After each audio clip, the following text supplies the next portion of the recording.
Yes. Council President Sikoji? Yes. Councilman Coleman? Councilman Avery? Yes. And then we just need a motion to vote on the executive session minutes from the March 11th meeting. Is there a second? Second. Thank you. Motion was made by Councilwoman O'Toole, seconded by Councilman Avery. Councilwoman O'Toole? Councilman Avery? Yes. Councilman Bradley? Yes. Councilman Piccini? Yes. Council Vice President Iverson?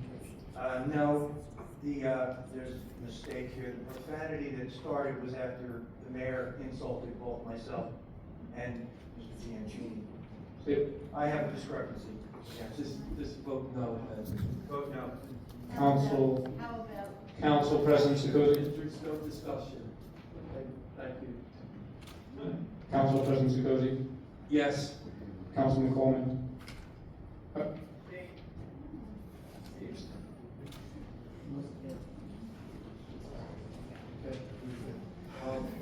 I have a question for the township attorney. Is there anything that the council could do? Who's in charge of the video being up? Where's the video? It's not up, there's no live feed. I'm not aware of any code that requires us to have video. All right, so can council make a resolution or a motion from the floor that? No, I think we have that. I think of the separation of powers, I think that that would be an executive function.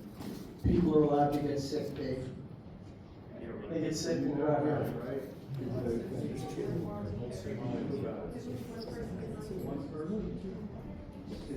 Well, thank God we have, Sure, a lot of certain people just here get to to know, know. it's not right. All right, okay, move on, please. Okay. Moving on to item number 8 is an ordinance of the Township Council of the Township of Toms River, Ocean County, New Jersey, vacating the public right and interest in a portion of Germania Court between Route 32nd West and Wren Place, and acceptance of a dedication for an extension of Wren Place in the Township of Toms River, Block 509.01, Lots 16, 18, and Block 509.02, Lots 1 and 2, pursuant to the Township Code, Chapter 448, Street Vacation Procedures. This is a final reading, so you need public comment. Okay.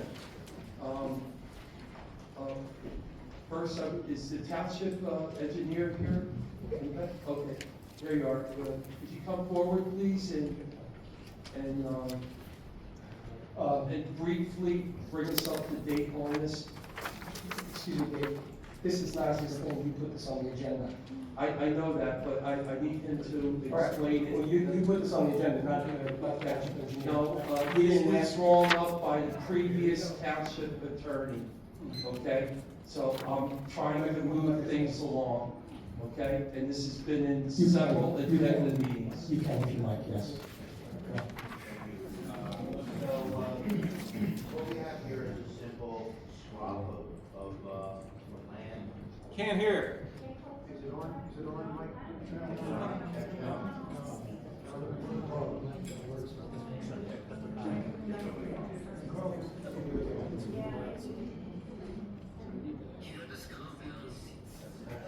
No, just face the audience, just turn around and face the audience. Dave, why don't you explain to the people what you put on? It's on? Because I had questions of the engineer. It's a land swap.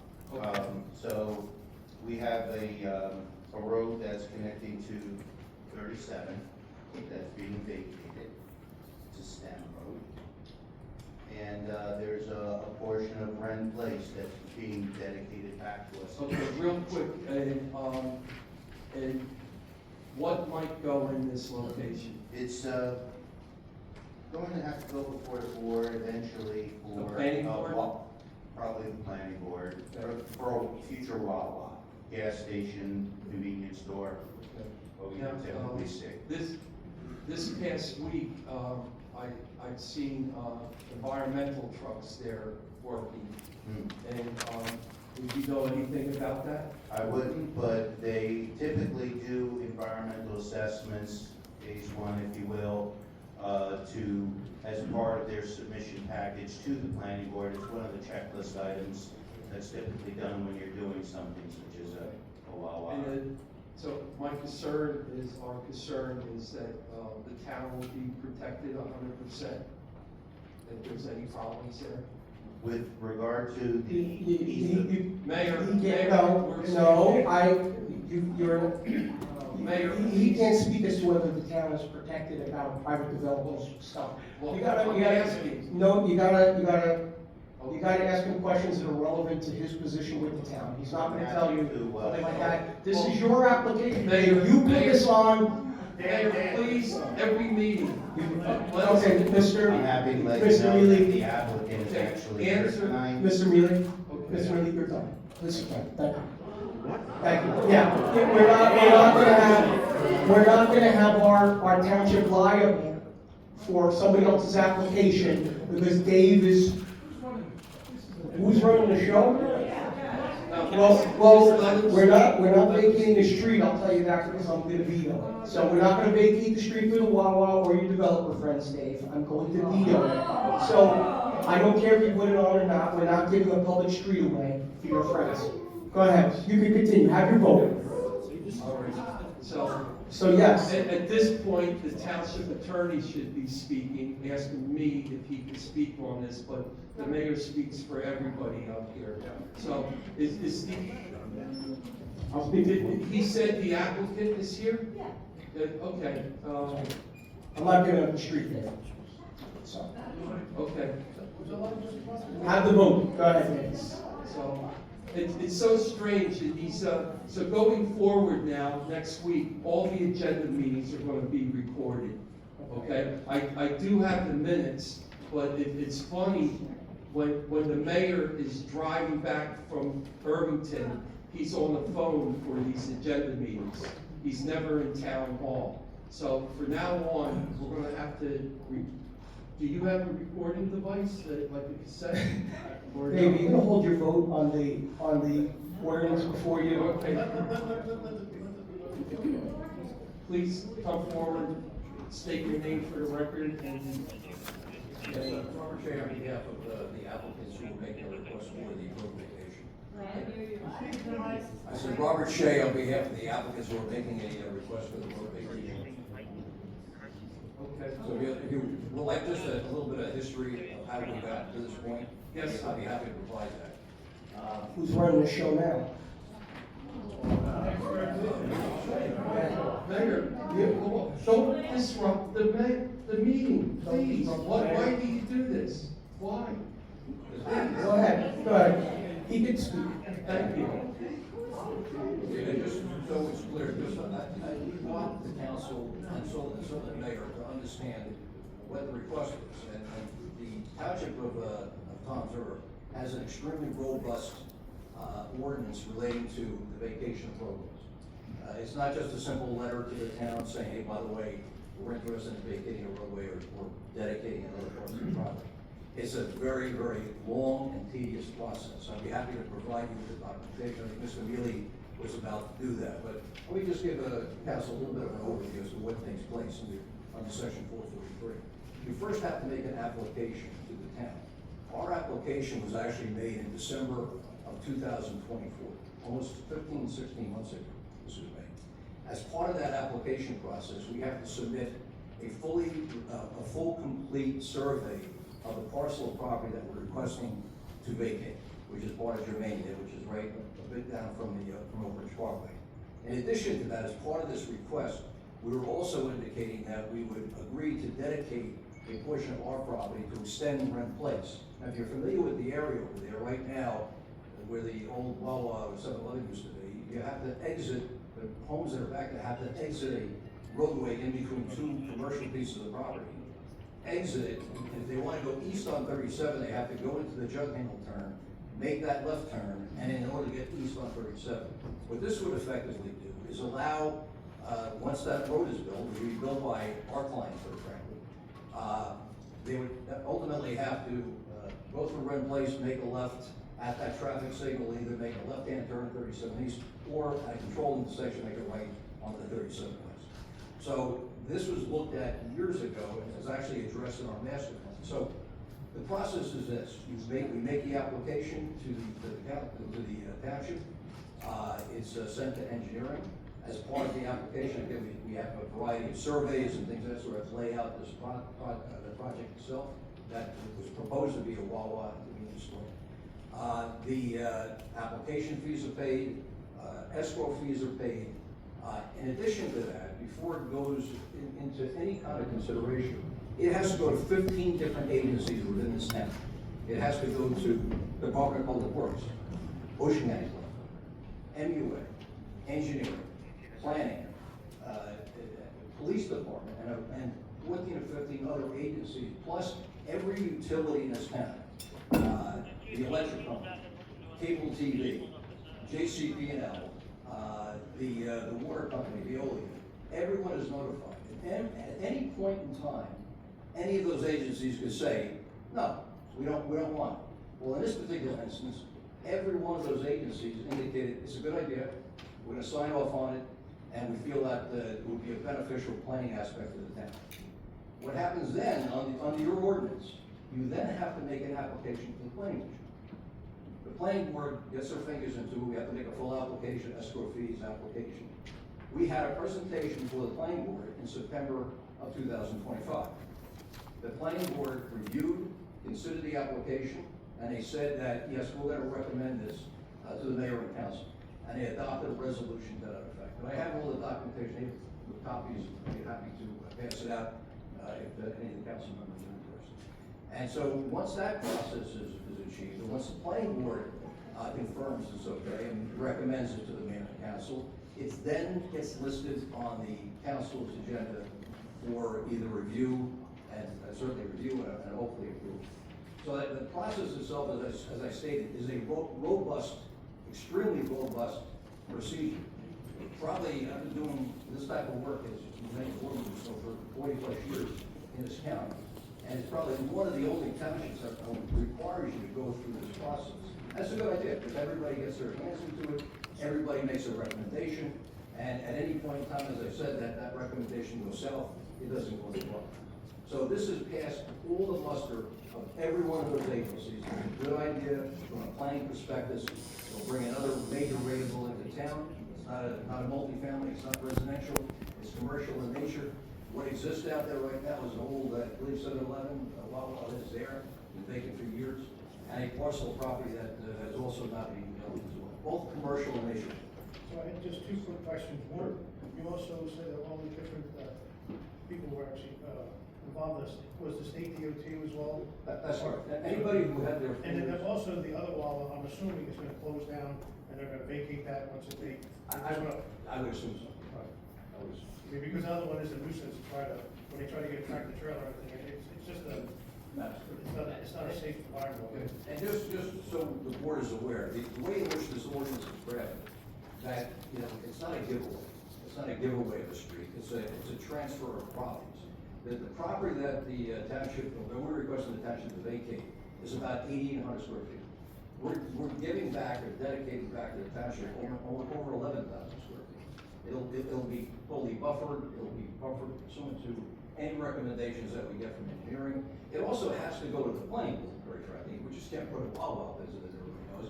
We have to go to the planning board for a full hearing, full notice to all the property owners, and to legitimize the process, because the vacation of that roadway does not take place until the dedication is completed with when in place. So it's not, even if you voted on this tonight, it's not as if the barrier is gonna get put up on Germania. It's just not realistic. It's not the way the ordinance is crafted, and not the way it was represented in the planning. It's gonna be done in a procedure, as we've done before. And I think the question comes up as to whether or not it's a good plan or a bad plan. And 15 of your agencies in town have signed on board, including the police department. So I've been getting a lot of text messages from Dave and Tommy. So it's safe to say that some of that work that's being done over there is preliminary work Yeah. in lieu of this work going on down there. It's just environmental, so that they That's why I thought it was. testing and things. Everybody said, who's doing the work? I said, I don't know. This has nothing to do with any kind of environmental cleanup. All right, thank you. So is there anyone in the public has questions or comment on the final reading of this ordinance? It's a benefit for the town at the end of the day, if they don't Okay, pay. I can't see it. All right, come up, please.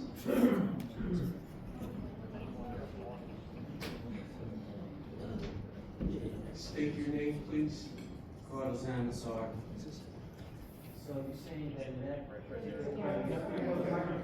you're saying that in that particular area, you're saying in that, you're saying in that particular area, you guys want to create that YouTube as to minimize social traffic? Yeah. To minimize traffic, right? Yeah. That is, yeah.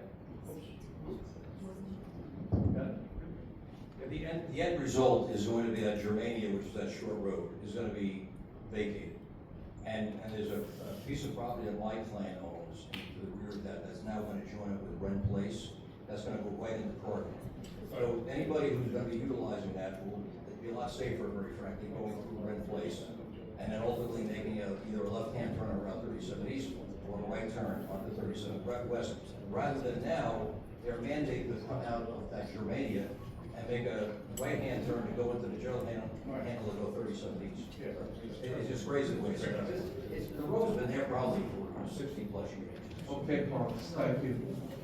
You said to sweeten the deal, the amount that you're giving back to the township is bigger than what we're giving. Close to 4,000 square feet. Not a bit.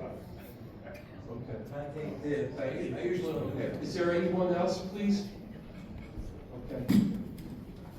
Mr. Shade, is that, okay, you're good. So I have all the documentation I just wrote on the record before. You heard what's going to happen, so I will entertain a motion on the. Well, Council President, we have to close public comment. Okay. I need a motion to close public. I'm gonna close public comment. I'll second. Motion was made by Council Vice President Iverson to close public comment, seconded by Councilman Bradley. All in favor? Aye. Aye. Any opposed? Hearing none. All right. Entertain a motion to approve the final reading. I'll make a motion to approve.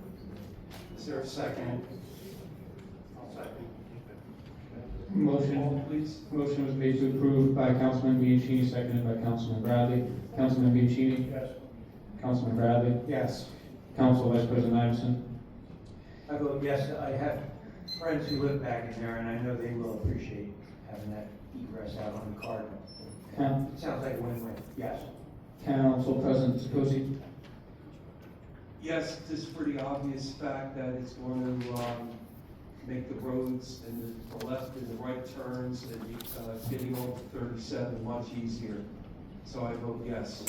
Councilman Coleman? Councilman Haber? No. And Councilwoman O'Toole?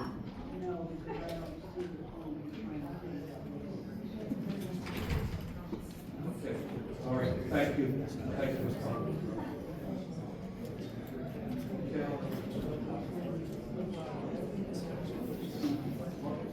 Aye.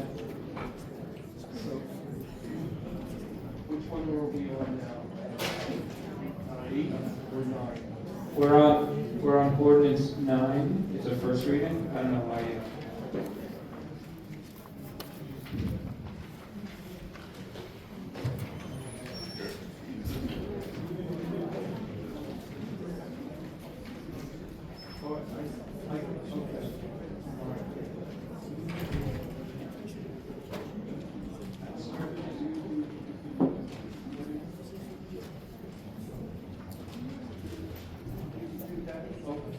For the executive session? Okay, all right, thank you. All right, so, who has a copy of the ordinance?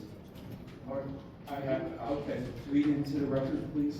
Okay, so for the record, from the floor, they're going to introduce an ordinance, and it says, the title of it is an ordinance, Toms River Township, an ordinance designating block 171, lots 23 and 42 as an affordable housing overlay zone with the MF16 multifamily zone designation to provide a realistic opportunity for the construction of low and moderate income housing.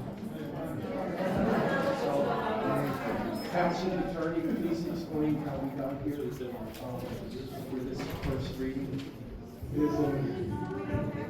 Yeah, it's not on the agenda, so this is an ordinance that came out of, can you hear me? Yeah. This is an ordinance that we just got out of executive session to try and comply in good faith. Obviously, we know that the council had some questions about the affordable housing deal. We are now in a position where we don't have an extension, and we have a builder's remedy, which is something that can be done. And so they met with Judge Troncone, who is the mediator from the court. And as a sign of good faith, of course, they put out a public statement that, we're looking for an extension. Obviously, we don't have anything right now. So in order to go to the court in good faith and ask for an extension in good faith, rather than just going to the court and saying, we didn't like the plan, we want an extension. The court's not gonna like to hear that.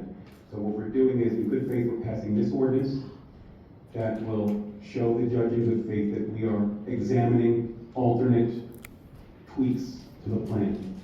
And I believe I, Mayor, please. no, it's my plan that you, Okay, no, it's important that I have an opportunity to speak, Dave. okay, It's- let me finish. He did finish, and I don't think he was, Okay, I don't think please he's, call up the other attorney, Dave, Dave, please. Dave, I need him to explain it to the public. Dave, You'll speak after him. Dave, What's he the just problem? said there was a builder's remedy, and Okay. people need to know where the builder's remedy is. All right, please, go ahead. Actually, if you're not gonna, You can speak after him. Let Could him you speak. please reread the ordinance since we can't read it? Can you please repeat it? We don't have a copy. We don't know what you're We talking have the attorney repeat the ordinance that you're going to. They need you to read this, okay? no, that would be the clerk would read it. Would be the clerk. Yeah, Steve, you read it. Okay, do you want me to read the title or the whole thing? The whole thing. Alright. An ordinance designating block 171, lots 23 and 42 as an affordable housing overlay zone with the MF multifamily zone designation to provide a realistic opportunity for the construction of low and moderate income housing. Whereas the Township of Toms River, the Township, is authorized to regulate land use and zoning pursuant to the Municipal Land Use Law, NJSA 4055D-1, and whereas the Township has adopted a housing element and fair share plan establishing strategies to satisfy its constitutional obligation to provide a realistic opportunity for the construction of low and moderate income housing during the fourth round compliance cycle. And whereas the Township Council finds it appropriate to designate two parcels known as Block 171, lots 23 and 42, on the official tax map of the Township of Toms River, the overlay parcels, as an affordable housing overlay zone with the MF16 multifamily zone designation to provide a realistic opportunity for the creation of affordable housing. And whereas the Township Council also finds it appropriate to require that any development of the overlay parcel shall be required to satisfy 100% set aside, thereby providing an alternative means of implementing the Township's affordable housing plan for the fourth round and for the purpose of providing the Township's fair share of the regional need for low and moderate income housing. And whereas the Township Council further finds the designation of the overlay parcels as an overlay with the MF16 multifamily zone is an appropriate legislative mechanism to facilitate the production of affordable housing to meet the Township's fair share obligations for the fourth round and future affordable housing rounds. Whereas pursuant to the enactment of this ordinance, Section 348-11.2 of the Township Code shall be modified to reflect the required 100% set aside for the overlay parcels on the official tax map of the Township of Toms River. Now, therefore, be it ordained by the Township Council of the Township of Toms River, County of Ocean, State of New Jersey as follows. The properties known as Block 171, lots 23 and 42 on the official tax map of the Township of Toms River, the overlay parcels are hereby designated as an affordable housing overlay zone. The zoning standards, regulations, and requirements applicable to the MF16 multifamily zone shall apply to the overlay parcels, except that any overdevelopment of the overlay parcels must satisfy a 100% set aside. Pursuant to the enactment of this ordinance, section 348-11.2, the Township Code shall be modified to reflect a required 100% set aside for the overlay parcels of the official tax map of Township of Toms River. 3, if any section, subsection, paragraph, sentence, clause, or provision of this ordinance is, or any exhibit hereto is adjudged invalid, such adjudication shall not affect the validity of the remaining portions. 4, this ordinance shall take effect upon passage and publication according to law, so ordained as aforesaid. Okay, thank you. Excuse me, Mrs. Zangaro, I would like to speak in plain English with everybody before the lawyers get up and speak again, because it's awfully confusing, okay? Okay, sorry, Mayor, ask the chair for permission, please. Dave, Please, why do I have to ask you for permission to speak? because I'm the council. I'm sure you didn't have to ask you for permission, but okay, sure, I'll ask you for permission, Dave. May I ask you? Yes, Okay. thank you. So, 2 weeks ago, we were here, all right, and I had spoken to everyone, explained that we had an affordable housing plan, and that we needed to pass it by the March 15th deadline, and if we didn't, we would be subject to builder's remedy. Last week, I believe it was Friday afternoon, the Towers Project, Meridia Project, filed a builder's remedy lawsuit. I explained, or filed with the court, I explained that if you do not have an affordable housing plan, developers can build what they want, where they want, without any zoning approval, without any approval of the planning board, without paying attention to setbacks, without paying attention to height restrictions. We have not been granted an extension yet, even though we requested one. Someone has already filed now a builder's remedy. I and the attorney also believe that we should be passing the entire plan as discussed. The council is going to pass a small piece of the plan. What they're going to pass, the lots and blocks on Route 9, are not all the lots and blocks, so they don't include the backup area that I spoke to the people of Lake Ridge about. There was an area that we could potentially develop instead of Route 70. That is not included in the lot that they just read. They just read for the 100% affordable. So we still won't have a plan in place. But yes, I agree with the attorneys that perhaps the judge will be merciful and say, hey, we're making some progress. I still think this is not what we should be doing tonight. We should be passing them all. And we can talk about alternative plans after we have a plan and traffic studies and things like that. So with that, now that I've leveled with everyone in English, we'll bring the attorneys back up so they can speak to you in hyperbolic jargon. Come on up. Wait a minute, you're gonna have to wait one more turn. Just for the record, the attorney did want Route 70 properties on this ordinance. It's part of the plan, Tom. We've explained, I don't want to argue with you, Tom, but we've explained several times that you have to submit the complete plan. All right, thank you, Mayor. You have to submit the complete plan with the backup. That was what we were talking So about. everyone knows that this is the first time that we're seeing this tonight. No. In 10 minutes, we No, have it's to not. It's the decide. exact same thing. No, They're first voting- time. they're voting against it. Okay? So, all right. Is that what you're Good plan. recommending? Please, Please, absolutely not. Mrs. Zangaro, Mrs. Zangaro, please come please up. come forward and explain again. Thank you. Can I ask Mr. Zangaro a question? Mr. Zangaro, No. if we have a builder's remedy, It's an existing project, Mayor. couldn't someone build on Route 70? Thank you. Anyway, under builder's remedy, could somebody build on Route 70? Please answer that when you do your spiel. Proceed, thank you.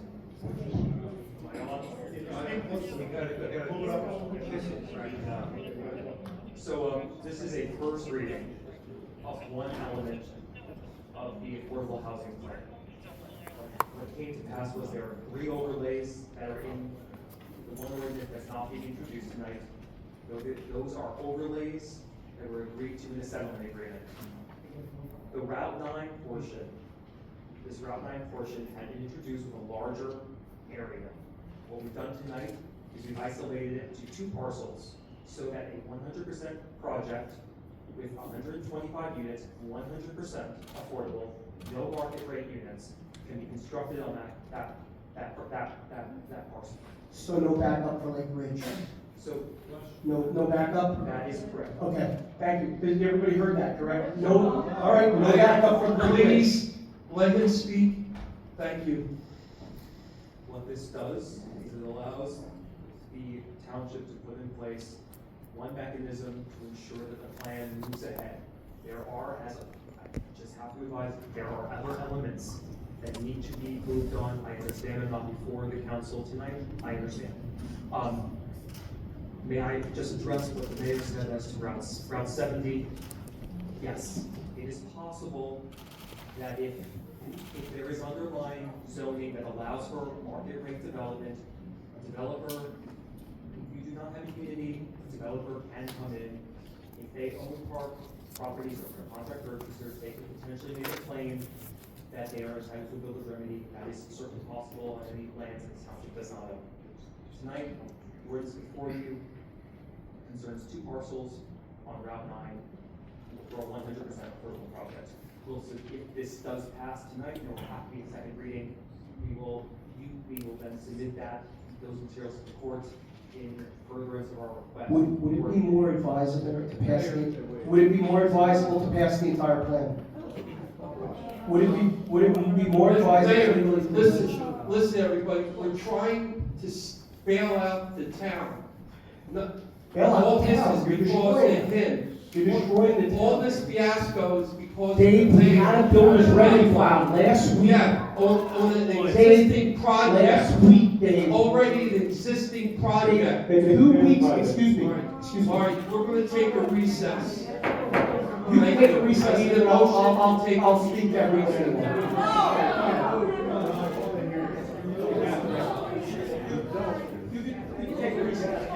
You can take a recess, but 2 weeks ago, I explained to you what would happen with the builder's remedy, and someone filed. Okay, on an existing project. It's not an existing project. Okay, where's the location? It's not an existing project, Dave. Where's the location of this Dave, builder's remedy? Dave, you said there wouldn't be a builder's remedy, and there is. Okay, where? And you lied to all these people in Lake Ridge because you don't have the backup in place in Lake Ridge.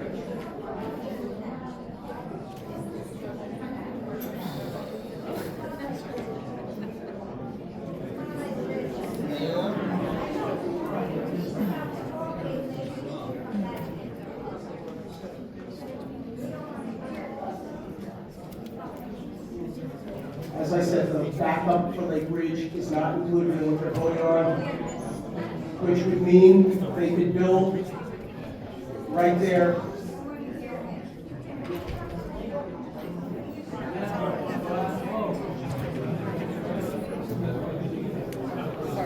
Here from Lake Ridge, I said that we've got to worry about these builders' remedies. If we don't pass a plan, there will be builders' remedies all over this town. There won't be a stitch of land left, including that land on the border of Lake Ridge that everybody came here so concerned about. If we were to pass the ordinance with a backup plan, that could potentially be a location for the development. But you have to pass the plan, or we're going to continue to have builders' remedies until we do. I warn everybody about this, and I see some faces in the audience who understand what I'm saying and know what's going on. And this is a very big problem, and you need to pass the plan. If you want to just pass the one ordinance and take a recess, whatever, we'll all pray that the judge will take some mercy on this one.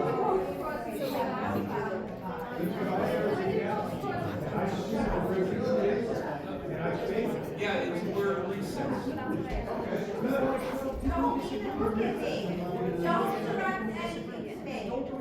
Dennis Galanti, 1149 Cherokee Court. If the mayor is speaking as a guest, I have a right to speak. It's off the record. You can talk. But I don't think you're even supposed to be discussing this. It's an ordinance of first reading, okay? All the information for this first reading are never read in full text. So it should be published on a website so people can just, look at it, do research, and figure it out. Because everything that you're saying now is like testimony. It's actually, if you were to be taken into a court of law and certain things were to be said, although I don't know if it's being recorded or not, because I understand the YouTube isn't on. So what record is there of this meeting? Is there an audio recording? what is the record of this? That was part of my statement later. If there's some kind of liability here, the mayor used the term liable. The attorney talked about with the judge, you know, a political list of it. You can't discuss this. Executive, isn't this privileged somewhat? Just discussion of this? No, No, it's not. no, it's an ordinance, and you love transparency, so what would be wrong with discussing an ordinance Oh, I twice? want to hear what you have to say. I know you do, and I know I know you're thoughtful, and I know you want to hear me, and I know, but there are folks who want to shout me down, and you know, you followed this for many years, you're a smart man, and you know why the builder's remedy was filed, and you do understand that if we don't have a plan in place, they will continue to file those, which means the very land that the people here were here to try to see wouldn't be developed, could be developed to densities well beyond what would be allowable, without any setbacks, without any height restrictions. We need to get a plan in place. We, you know, and again, we're in recess, Dave, so you can start whenever you want to start. We're going to call the man is meeting back absent. to order. Is it being Source recorded? the clerk The comments. man is out sick. No, but is there any other recording? Well, you got a citizen taping it, so. Okay. And you know there's no requirement by statute anyway to record a public meeting. The school board doesn't record its meetings. They don't public. I sure do, planning board. Well, the planning board does not. I just let it rip. If it's on a record, it's on a record. I really don't care. It should be. It should be. Because whatever is said, if there's testimony from the fair housing attorney or anything that's being said, that's got to be This on is the not record. quasi-judicial. When you go to a planning board, when you go to a planning board, That's if quasi- you go recording, the stenographer, the record is No, there. that- I want to know what the That's record is in all of these That's meetings. quasi-judicial. That's different. You know, Okay, we're going to call the meeting back to order, please. Thank you you. know, that's different. You're so stuck in the process, you're missing the whole thing. What's really going on here is the destruction of our town. So you're caught in the process, right? You're caught up in the whole process, but you're missing the big theme here, which is people are gonna build all over this place, Mayor. turn it into a city. Mayor, You didn't call it to order yet. I'm waiting for the clerk. I'm trying to get everyone to sit down and be quiet. Thank you. I have to wait for the clerk.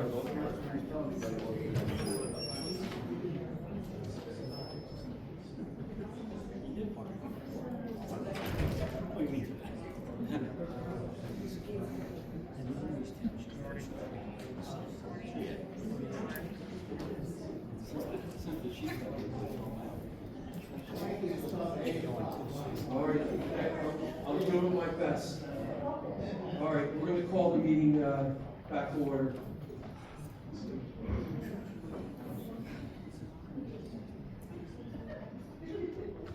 Okay, I need a motion to call the meeting back to order, please.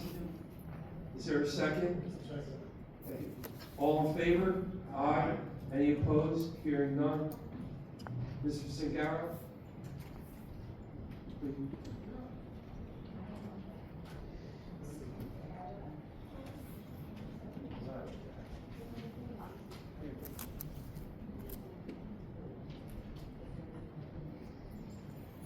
Okay.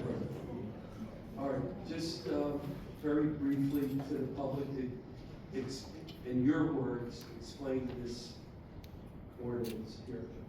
So, in December 2025, the council voted to approve a settlement agreement with Fair Share Housing Center. In that agreement, there were multiple overlay zones that would create the opportunity for affordable housing. There were three projects: Route 70, 2008, Route 37, and the Jamestown project. Those are three overlays. Okay. Alongside that, there were a number of preservation mechanisms, one of which was Hope's Crossing. As this process went along toward March 15th, it became clear Hope's Crossing, one of the preservation mechanisms, was problematic. Developer threw roadblocks. So we were going to have a backup plan. So what we determined was that there needs to be a way to try to salvage this plan because of Hope's Crossing and what they were doing. So there was an ability to use a developer to do a 100% affordable project on 2 parcels. The beauty of it is is as a 100% affordable project, you don't have a 20% set aside, you just knock off the 125 units, you're gonna get bonus credits out of it to fill the Hopes Crossing gap if we needed it. That's what this ordinance does. It makes possible that one project. What is left over are the 3 overlays from the settlement agreement. I just have to lay it out. Those are still outstanding. Until those are voted on and considered, you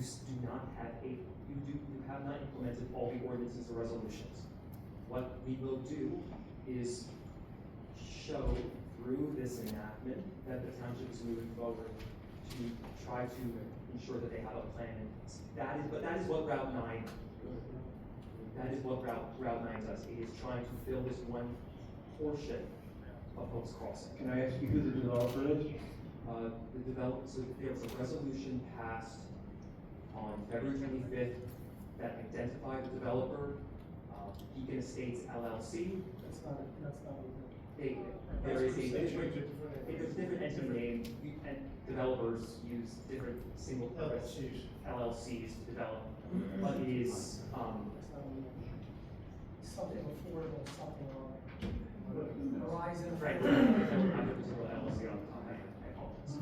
But, and what was also done by the planning board was the housing element of fair share plan, which is that zoning, it's the zoning document that says, hey, this is the policy of the township.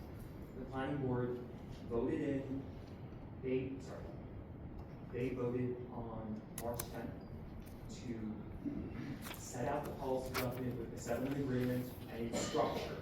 And they said, if it's necessary, we're gonna utilize this Route 9 100% project if we need to. And so we can show the court, listen, something came up. We don't like it. We don't like the way this panned out with this developer, but we've gone ahead to try to protect our compliance structure. Can I ask Chris, has anybody been in touch with the Affordable Housing Alliance? I do not know this at the top of my head. Perhaps, is this? I do not know. Mayor? Why don't you fill us in on what the Affordable Housing Alliance is first before we do top questions? Have you talked to the people at the Affordable Housing Alliance? Are you talking about fair share housing? No. So you tell me who they are and why I should have spoken to them. Explain. Okay, because it's a nonprofit affordable housing company, builder from Neptune, who works with municipalities, just building affordable housing to meet their obligations, and that's all they do, is affordable. They don't do a share of market value, and they're doing 8 projects right now with Millstone. They're doing like 4 or 5 with Spring Lake, Seeker. They'd be willing to come down here and work with us. It sounds like an amazing. Sounds like a great company, but I think what Mr. Zangaro. It's an alternative. No, I would just, hang on, I would like to. We wouldn't have to do anything other than our obligation, and if we're gonna get credits for building that project, it's just affordable. It sounds like a great company, Tom, but what happens is people put in based on properties they have or want to buy or own, they put in through this whole program process, and that group did not put in. He'd be willing to come here and do a presentation for everybody, including you. So what everyone understands, I'm just using numbers, say that we're obligated to build 200 affordable housing units. We actually have to build, these builders, they build 1,000, and then they gotta meet 20%, so that's 200.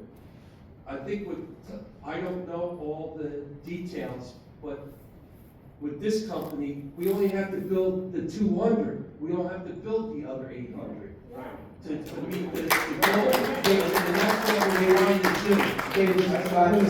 do. We're completely shut out. I don't want to get into an argument with everybody, but it's not appropriate when we float.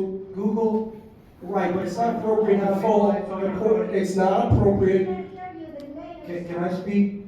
I would encourage people, including you, Drew, Google the affordable housing lines and see what these people are about. These are the people we needed here in December. Listen, I mean, this is an amazing. What's your objection, Roger? It's fine. well, I would like to explain, they don't treat him as false, they don't, what he's saying. Hey, Tom, quiet. Yeah, I would like an opportunity to speak. So I explained in Lake Ridge, this is a process where once the obligations are out, people come to the town and say, hey, we could fulfill your obligation here, here, and there, and do this many units. It's not something that the township runs around and tries to find somebody to build something somewhere. That's not how this works. And while this sounds like a very nice idea, we missed the deadline. A developer already filed for a builder's remedy, and this is going to continue to happen until the 680 or 1,700 units are filled. Except the projects downtown, the 250 units, that'll only take care of 50 units of that obligation, those towers. We have a great plan. We didn't even pass the deed restrictions. So the deed restrictions that we negotiated that would allow us to extend existing affordable housing, those 400 units or whatever, we didn't even pass that the other day. And frankly, it's very dangerous. It almost seems, I'm not accusing anybody, but it almost seems like we want the builder's remedies. That's what it seems the council wants. That's what it really does, because otherwise you would pass the plan, and then anytime somebody wants to do something in the plan, you would get another vote. So this stuff on Route 70, we didn't even pass the backup that I discussed. This ordinance that you're gonna put up for Route 9, they're cutting out all that extra land that could be a backup for the properties on Route 70. Why is that being removed? Why is it being removed? In my opinion, it's being removed because this council wants the plan to fail because they want their friends, their developer friends, to be able to build what they want, where they want. There is no question about it. There's no question about it that Dave supported the towers. There's no question about it that Mr. Bianchini is on the record supporting the towers. There's no question about it, and it's not a coincidence that we also had a gentleman come up here, give him carte blanche, we're gonna give the land away to the same attorney for a different developer. It's public questions right now. Is there It's not anything public else? questions. It's a first reading. We never even went back into session. There's no public comment. We didn't even go back into session. No, it's not. We did go back and said, Paul, yes. with Wall Street on through. I actually have a couple quick questions for Mr. Zangaro, if you wouldn't mind. I thought this was their first reading. This is a first reading. There's no public Well, comment. Then I'll make that a statement. Why do you Question want is- public comment? The question is about the mayor's representation, that a builder's remedy lawsuit was filed. Correct, right? It's amazing, he wants to. I have it right here. Mr. Zangaro. Okay, Yes. So he said, I'm looking at it right here, it's in my hand. What was the comment? you're looking at it in your hand? Yeah. How Yes. many pages is it? 2? 3, 4, 5, 6, 7, 8, 9, 10. It's 86. It's a 86 proposed, pages. it's proposed? No, it's a builder's No, remedy. it's a builder's remedy. Lawsuit. I know you think you're a lawyer, but you're not I'm a not a lawyer. lawyer, no. I have the complaint right in my hand. So here's the thing. Dave, I'm you looking gotta at run the I'm meeting. looking at You the gotta run the missionary website. And as of Friday, as he indicates, there was not a lawsuit filed. What was filed from Meridian, I believe, was a letter, a 2-page letter. No. Excuse me. I'm looking at an 86. You're saying, That's you're not speaking, what you're was missing. filed. That's not what was filed. You said it was filed. What is, because it's public access. The judiciary website is public access. What is your qualifications, Paul? Please Badass explain. paralegal. What is- That's my qualification. I'm a badass paralegal. Who are you paralegal for, Paul? Don't worry about it. Well, you're not a lawyer. You're not a lawyer, you're misleading the public. Mayor, please, what I want the council to understand. Let the unqualified person mislead the public who's not an attorney. When you have an attorney telling you we had a lawsuit, this council is just completely Is that all bizarre. No, sir. What was filed And you yield to on me. the 12th Oh my God. was a letter. Scary. It was a letter. Unbelievable. Excuse me, I believe it was the 12th. The 24th. Very, very frightening. It was the 24th. And it was a 2-page letter objecting to the request that was made the day after our last council meeting for an extension of time. The letter simply says they should have to file a motion. They is the township. That's what was filed. His representation is that a lawsuit was filed. It's not on the judiciary website. That's public access. When an attorney files something with the judiciary, unlike with a pro se person, where if it's a pro se litigant, a clerk has to actually touch the document. When it's a lawyer or a law firm, it goes directly through the system. I have it right here. Onto the website, I don't care what you're looking at. Maybe that's Don't care what the attorney, Maybe there is one pending. And at the end of the day, he might be right. However, as I said the last time, I wouldn't want to sit in any of your seats if you're a person of good conscience, because you don't know what's going on until he says so. That is a precarious and dangerous situation for any of you to be sitting on because of the way he is operating. In good conscience, you can't say yes because you don't know what's going on. He doesn't want the public to see it. That's why I don't care who is. Who are you paralegal for, Paul? Who? You really want to know? Yeah, who? Who, Paul? You're a liar. Well, you're a convict and a liar. You're a convict and a liar. You're not a paralegal. As I said, 15 years in prison. 15 years in prison. Might be right. 15 years in prison. He wants to You're not a paralegal. Years in prison. Yeah, tell people something they haven't heard about. Right. I said, You're not a lawyer. You're a liar and a convict. Nonetheless, that is the situation that he is putting you in, and he's shoving this down and creating all this hysteria. Granted, if what he's saying is absolutely correct, that's a scary situation. But we don't know that. We can't trust him because he's not a transparent person. This dilemma was created by him, and he's putting it at your feet, the people of good conscience on this council, and he's putting it at your feet, and that is wrong. But at the end of the day, you have to make a decision for the good of this town. But you can't do it. You can't vote yes to something because it will come back and bite you in the ass if it's bad, and then he'll say, well, they're the ones that made the decision. So that's my point. It wasn't filed. All right, thank you. It is filed, and the people in the press know it's been filed as well. So those of you who are clapping and thinking that Paul is being honest, being completely disingenuous, we're not in that point of the meeting. Have a speaker, please. This is not, you gotta open up public Ray comment. Stetson. I'm a Toms River resident. It's gotta open public I comment. have been in meetings all my career.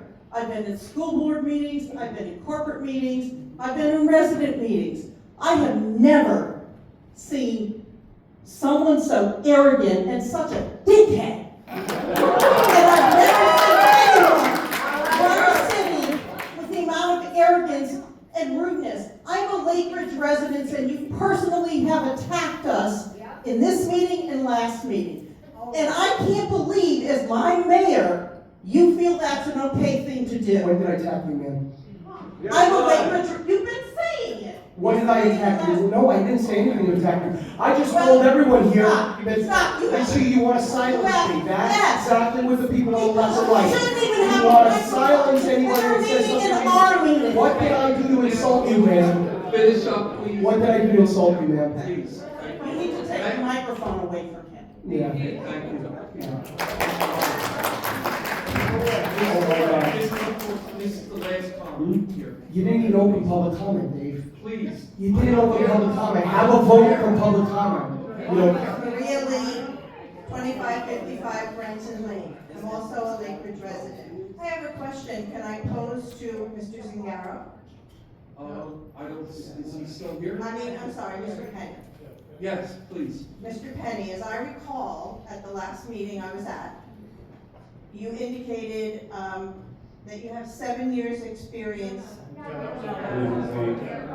Is it 14 years' experience? Do you know what you're talking about? I do know what I'm talking about. I did some research online, You Googled me. and I apologize for the mistake. It was Mr. Zingaro that had the 7 years' experience. I believe you have the 14 years' experience. What years experience of what? practicing law. Okay, what's your question? My question is, when you studied law, did you have to study ethics? You didn't Google the answer? No, I'm asking. Actually, New Jersey is the only I'm state. asking you a question. New Jersey is the only state that doesn't require the ethics exam. Get to the point, please.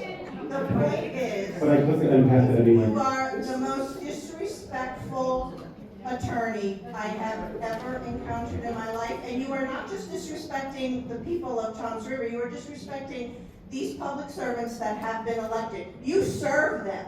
You serve them. No, I serve the people. Yeah, you serve. Not very well, sir.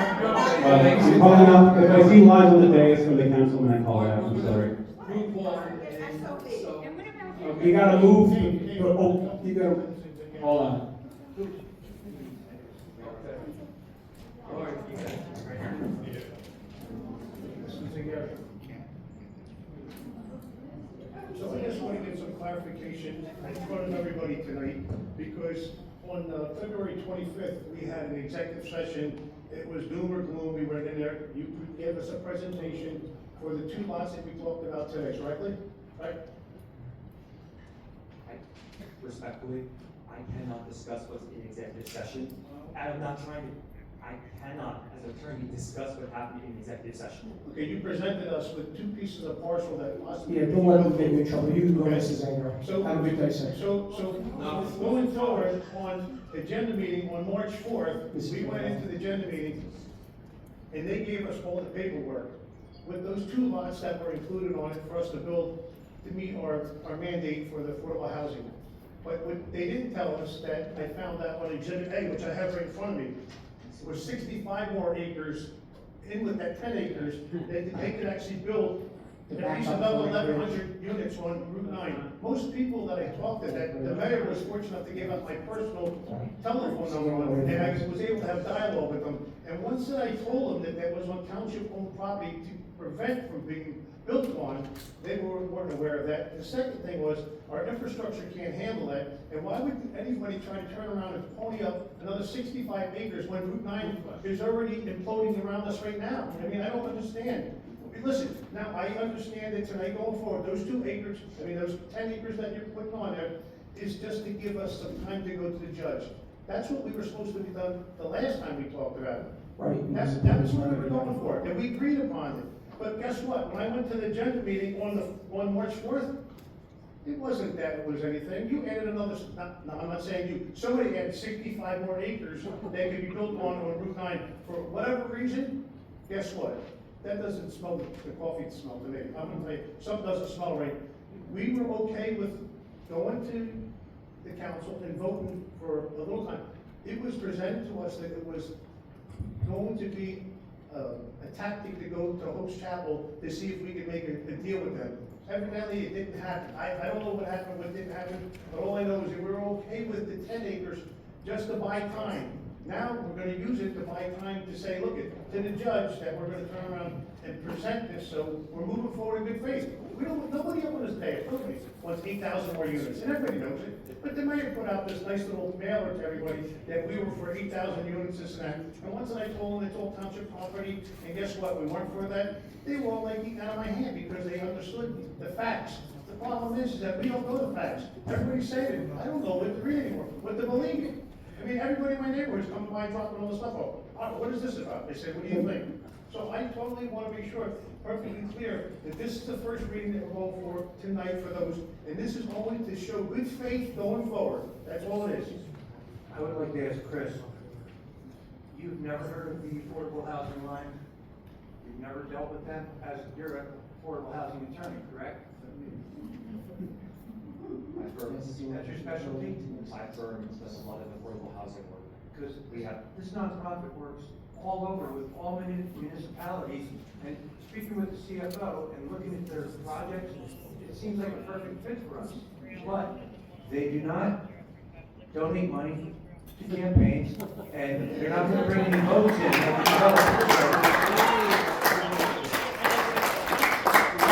Sounds like a perfect fit. If you brought that up to a judge, I think if we had a presentation with these folks, and you took that to a judge, and said, listen, we're working with these people, and you brought their PowerPoint with them, hey, I think we can get the extension that I've asked for 5 times over the last 3 months, which we were never able to get, and you never even asked for in December.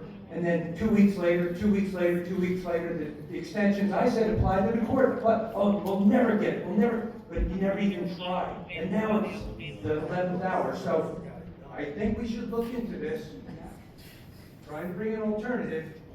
I know nothing about it. But I can say, if we vote yes and we vote no, he's gonna pin this on us, and that's what he's doing, he's campaigning like he did last night. Thank you. Rich just filed a motion today. You filed a motion. Today. Today. There was no. I asked 5 times for the last 3 months. No lawsuit was filed. Ask him if he mentioned any lawsuit in the last 3 days in the previous day, filed today. No, it's silence says it all. Silence is the sound of submission. Thank you. The silence is a reflection of the previous legal advice executive session concerning legal decisions. I am happy to come back and speak at any time in executive session as for a legal strategy, the legal strategy of the township. I am always happy to facilitate that, and I have always facilitated that when I've been requested. I just want to reflect. That's Filing wonderful, reflects and we're attorney grateful, recognizes the but need. you gotta talk to the mayor to have us included. I'm not Robert blaming you or for it. Tom, you have to have them included in these negotiations going forward. You have to, because otherwise, I think what's appropriate at this point, if there are any questions for our firm, we take directives. This is, if you have any questions for me, I it's will give you appropriate your to record address them right now. contact this guy tomorrow, tonight. Leave a message on his voicemail, he'll call you in the morning. Look at his website tonight. I just want to, if there are any other questions for me, I want to take them now because I don't want to have to belabor the meeting. If we are talking litigation strategy, The only thing I have to say is if he wants us to vote, where'd he go? Okay, well, he has to be here when I say this, so I'll hold that. But the thing, just so that everybody that's in the council meeting here tonight knows that when we vote on this tonight, this is just to give us an extension so that we can go to the judge and say, listen, we need more time to come up with an alternative. It's not that we're gonna build it on, it's just that we're going into it and say, look, we're looking at other options. I don't think we have any more questions for you this evening. Okay, thank you. So, So, for the sake of the order, can we just close the public comment since it? yes, Comment on I need a motion to close the public comment. Yeah. Yeah.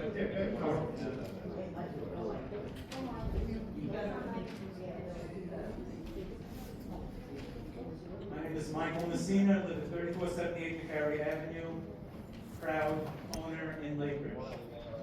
And we have Lake Ridge people here tonight.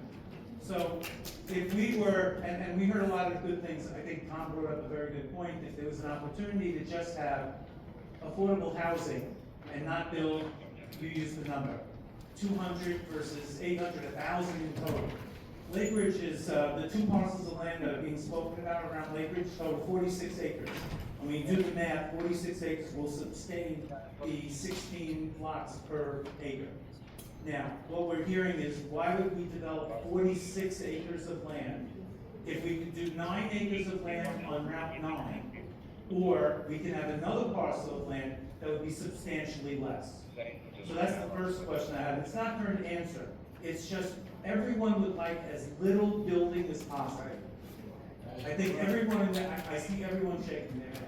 So if 9 acres on 9 of affordable housing, and you do the math, 9 times 16 fulfills the requirement to the state, that should be explored. If you can find another builder that would do it and minimize the acreage that's being taken up and being developed, to everyone's dismay, that would be a great solution. And we got another 40 to 50 down here. There might be other options as well that we could bring to the table. We didn't explore all the options yet. So, but I had one question. Okay. the 9 acres on 9 would fulfill the requirement at 100%, we get that. What I'm hearing is the plan has 65 more acres involved. There's another piece of parcel that's adjacent to it that they lumped in with that 10 And acres. that's the confusing part. If you need Hope's Crossing, and that bailed out. If you need 9 acres on 9, and that would fulfill the requirement, why is this 65 more acres? I think the mayor said that's a backup to the backup. It's township property. Yeah. Sorry, it's township property. Right, but did we file for an extension? Yes, everyone can agree with that, right? We filed for an extension. Now, I think the quandary right now is, what is the status of that? And there is no status tonight that anyone can say it's been granted or not been granted. Now, Builder's remedy probably can't take place until the court rules whether the extension was okay or not. That's not true. I'm sorry? I'm sorry, so Builder's remedy, someone tomorrow can build 8,000 plots, 8,000, which is a ridiculous number to put 8,000. Because no one's building 8,000 tomorrow. But you're saying that while we're filing for an extension, Builder's remedy could be in play. Is that what you're saying? I'm saying No, that's yes or no, is that what you're saying? yes. Okay. Builder's remedy is in effect even before the extension is ruled on, And yes. if an extension is granted, that falls away. No. Oh, Builder's remedy stays, even though we get an extension? Builder's remedy is effective on the date of the filing. So if no deal was reached on the date of the filing, then it is treated as if there was no deal in place and therefore there's complaint. Okay, but the judge told, my understanding, I'm sorry, Just finish up. Just finish up. My understanding is had we filed for the extension sooner, we may not have had this problem. Right? So we were told that no extensions get granted, but yet the judge told us to file for an extension. Yeah. Before that. Is that true or not?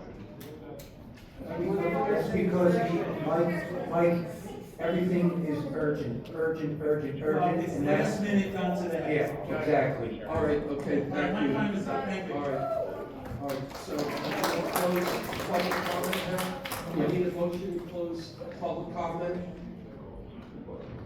In a second. Okay. Please. All in favor? Aye. Any opposed? Hearing none. Now we need a vote for the ordinance that was read into the record that was introduced onto the floor tonight.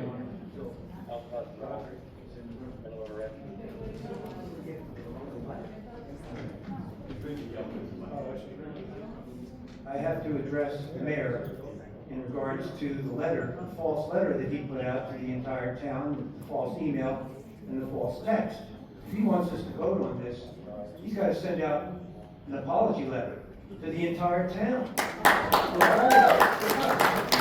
He didn't send it out for Harry.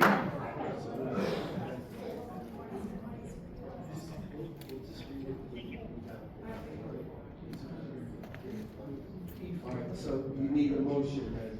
He wants a motion to vote. Yeah.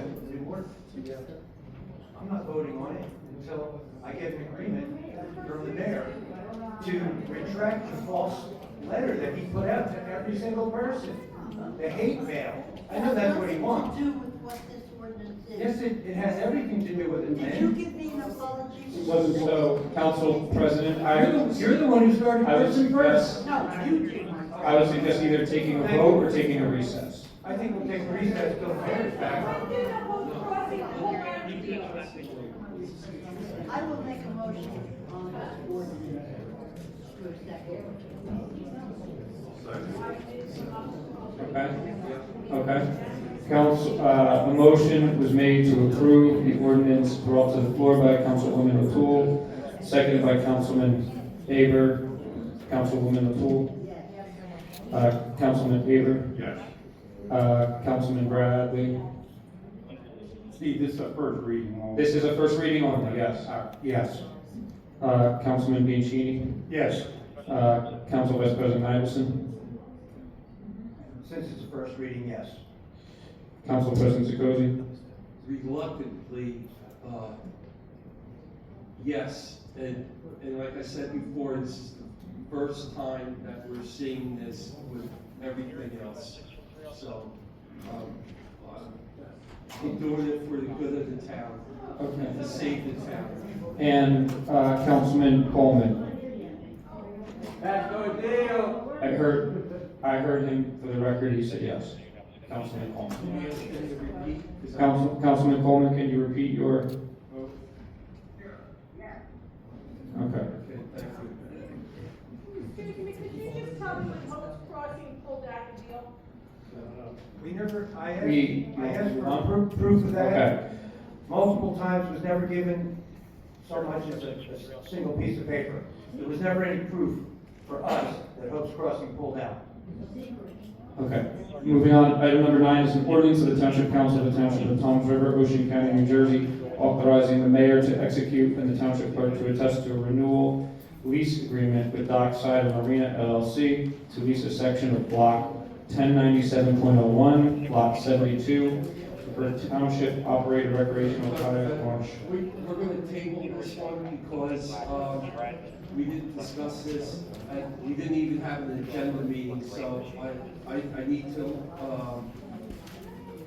know more about it. I have the block, but, I wanna know the location, the term of lease, and everything. Can we have a motion to table? I'll make a motion. Is there a second? Okay, roll call, please. Motion to table was made by Council President Sekozy, seconded by Councilman Bianchini. Council President Sekozy. Unfortunately, we didn't know that, sir. Well, why didn't you ask? We just got it tonight. It's been going on for years. Okay. I'm sure you should have known this. I didn't know this. Why didn't you call me and ask?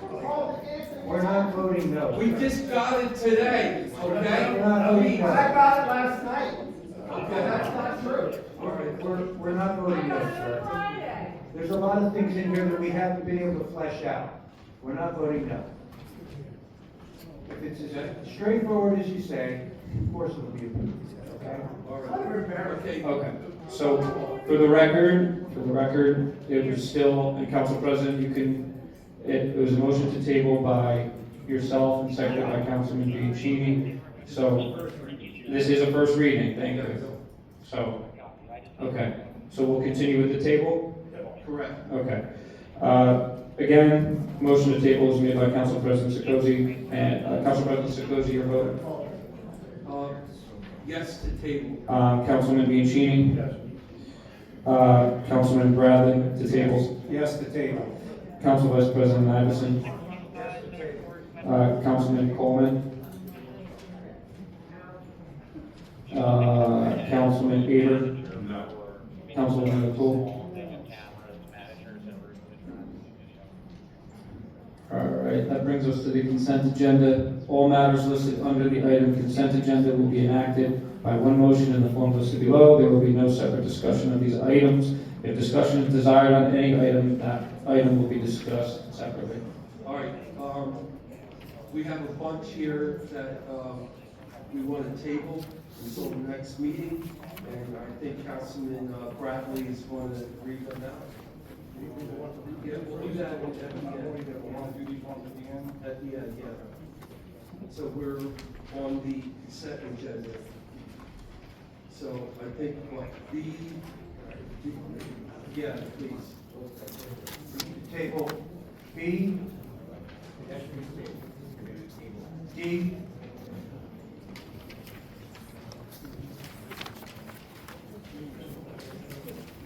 H, J, K, L, M, N, O,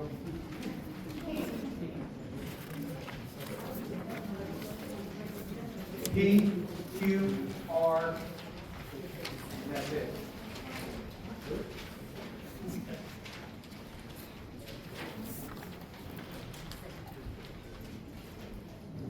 Okay. So we can't just vote yes I'll make across the it- board like some people do because we need to flesh these out. We actually want to know what we're voting on.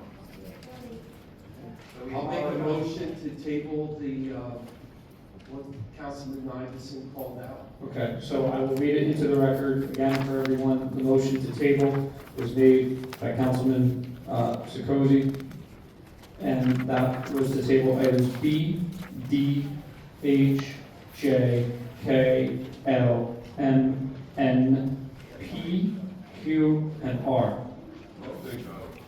Is there O? And item O.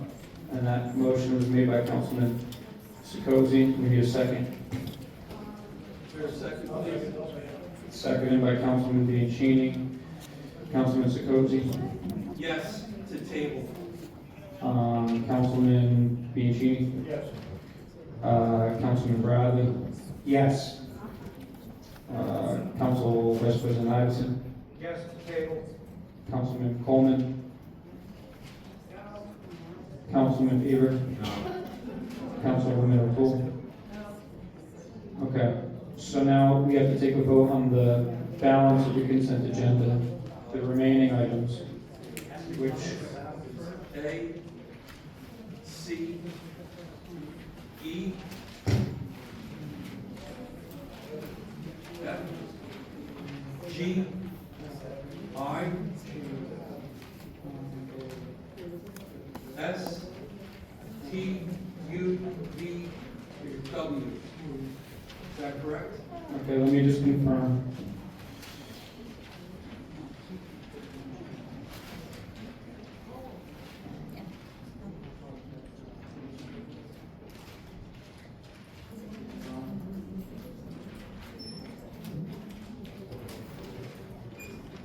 Okay, so the motion to approve the balance of the consent agenda consisting of items, again, for the record, A, C, E, F, G, I, S, T, U, V, and W. I believe that's correct. Okay, we need a motion and a second. Motion. Motion was made by Councilman Aber, seconded by Councilman Bianchini.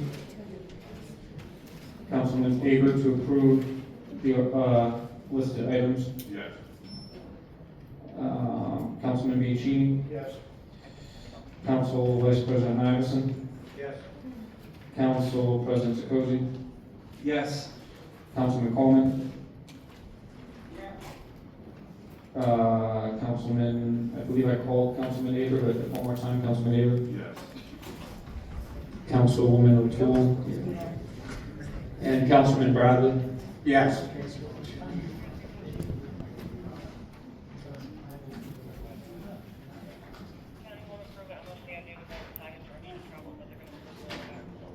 Moving on to the reports. You didn't get a chance to say words. Why did you? You have, who has something to say? All right, Dennis, come forward. Did public comment? No, This it's is- not public. It's not public comment portion. Okay. So, moving on to the roof. All right, go Make ahead. a comment on S. Okay. I just thank you because I think Robert and others have told me that if we don't get this thing moving fast with this new contractor, we're gonna lose the money for the state. One S? For the, this is on the boardwalk. The boardwalk extension. Yeah, so, Certainly be. and you voted yes on that one, I believe. Yes. So thank you, because we gotta get this thing moving as fast as we can. I don't know why the contractor changed, I know there was a reason. but- Yeah, it's but costing I know us there's- about I think there's a matching of the $800,000 more. They weren't gonna meet spec, so they bid it with there were certain bid specs, and then they bid it low, and then they come back and they say, oh, we're gonna do this different, that different, the other thing different. You know, you have a choice, you could either give them the change order, or you could go with the next highest bidder, and if somebody pulls that kind of stuff with you at the beginning, you're likely to continue pulling that with I you. agree. All I'm saying is thank you for You're moving this welcome. one forward. Okay. It's critical to get it done. It's a shame that Dockside didn't want it, because now people aren't gonna get their tires on the road. Do you think we could, do you think you could reconsider this, Dave? This is something that the prior administration put in place, the kayak launch has been there for a long time. Yeah. You're gonna have a lot of angry residents up there. Okay, that's fine. Thank you. Thank you. You're okay with the residents being upset? No, I'm not okay, not getting. For 2 weeks, there might be 1 or 2. For the On next the 2 weeks. agenda. Oh, no, It'll be- they're gonna go nuts up there, you'll see. I know there's multiple agendas out there, but I have a question on. But wait a minute, Clerk, we're not doing public. No, we're not doing public comment. We're not. All right, go ahead. It's coming. If it's the agenda that I have, it's S and it has to do with the, boardwalk in Ortley, so. Okay, thank you. Yeah.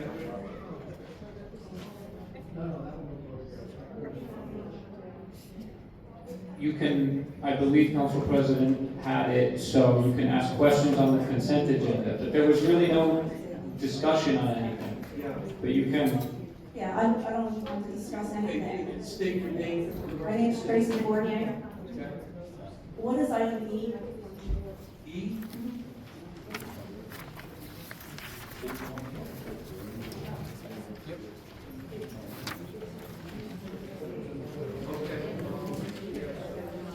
That's the donation of Tom Kelleher's vehicle.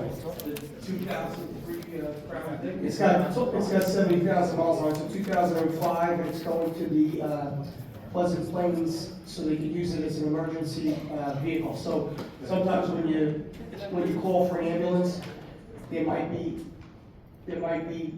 ambulances out or whatever, and if it doesn't require an ambulance, they would respond. So it's called a first responder car. We have a bunch of them, with low mileage on it, they're still good, that don't get utilized, so we donate them. That was Tom's car. Okay, thank you. okay, Moving on? Yeah, Mayor Tom Kelleher. now we're on to the reports.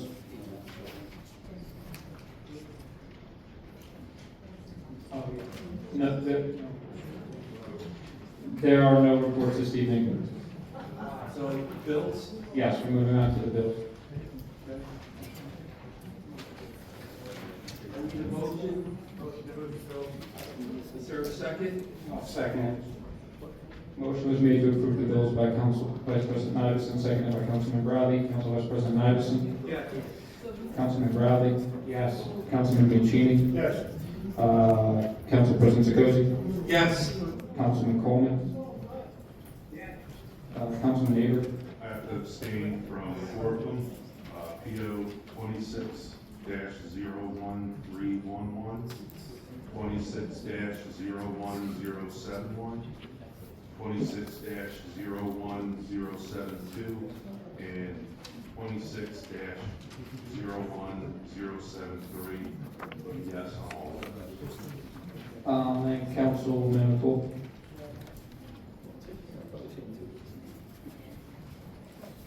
So that would bring us to the elected officials' comments. Well, public comments, we keep moving it up to elected, but in the confusion tonight and the extra talking, we had, two, resolutions, prepared to read in at tonight's council meeting, so we're gonna do it now, okay? Before the end of the meeting. So, who wants to go first? Okay. I'll read the thing in its entirety into the record. Bear with me, please. Resolution of the Township Council of the Township of Toms River, Ocean County, New Jersey, rescinding prior authorization for payment of bills between meetings and addressing unauthorized payment to Shore Media and Marketing LLC, March 25th, 2026. Whereas by resolution dated January 14, 2026, the Township Council authorized the Chief Financial Officer to approve and issue payment of certain bills between scheduled council meetings subject to subsequent council review and approval. And whereas said authorization was intended to prevent delays in payment while preserving the town council's exclusive authority to approve disbursement of public funds, and whereas a purchase order number 26-00223 was issued to Shore Media and Marketing LLC for advertising/marketing services, which included invoices identified as TRNJ-2025-009, TRNJ-2025-010, 2025010, TRNJ 2025-011, and TRNJ 2025012, each in the amount of $3,666, totaling $14,664. And whereas a check amount of $14,664 was issued and paid to Shore Media and Marketing LLC on February 11, 2026, and whereas February 11, 2026 was the date of the scheduled Township Council meeting at which said payment was to be included on the bill list, but the meeting was canceled and no council action was taken, and whereas as a result, payment was made without approval by the Township Council, and whereas said payment did not appear on the February 25th, 2026 bill list presented to the Town Council, and whereas said payment was later included on the March 11th, 2026 bill list, at which time the Town Council did not approve the payment, and whereas the Town Council was not informed prior to or during the February 11th, 2026 disbursement that the payment had already been made, and whereas during the March 11, 2026 meeting, statements were made suggesting that failure to approve payment would expose the township to liability despite the fact that the payment had already been issued, and whereas the Town Council finds that the issuance of said payment without council approval and the failure to disclose such payment in a timely and transparent manner constitutes a breakdown in financial controls and governance. And whereas the Town Council further finds that continuation of the prior authorization permitting payments between meetings under these circumstances is not in the best interest of the township. Now therefore be it resolved by the Township Council of Toms River, County of Ocean, State of New Jersey as follows. The Town Council hereby rescinds and terminates the authorization granted by resolution dated January 14, 2026, permitting the Chief Financial Officer to approve and issue payments between meetings. The Township Council formally declares that the payment of $14,664 to Shore Media and Marketing LLC was made without council approval and subsequently not approved by council at its March 11, 2026 meeting. The Town Council directs that no payment shall be made absent prior council approval except as may be expressly required by law or subsequently authorized by resolution. Chief Financial Officer, Business Administrator, and Township Attorney are hereby directed to review this matter and report to the Town Council regarding no later than April 8, 2026 council meeting, the circumstances under which the payment was authorized and issued, compliance with applicable laws, policies, and internal controls, and any recommended corrective or remedial actions. The Town Council further directs that all future bill lists shall fully and accurately disclose all payments made, including any payments issued prior to council review with an explanation of said payment. Certified copy of this resolution shall be provided by the Office of the Township Clerk to Mayor Daniel T. Roderick, Town Council, Business Administrator, Township Attorney, and the Chief Financial Officer. So, we should call the CFO up right now so that she can explain. No, you have to, or we won't be able to make payroll. Okay, no, yes. You have to allow the CFO to speak. You have to allow the CFO to speak. You have to allow the CFO, come on up. Come on up, no. We are gonna pay our employees. We are gonna pay our employees. No, don't sit down. Don't sit down. Explain to them whether or not you're gonna be able to make payroll without that resolution. Explain that to them, please. If you go near her.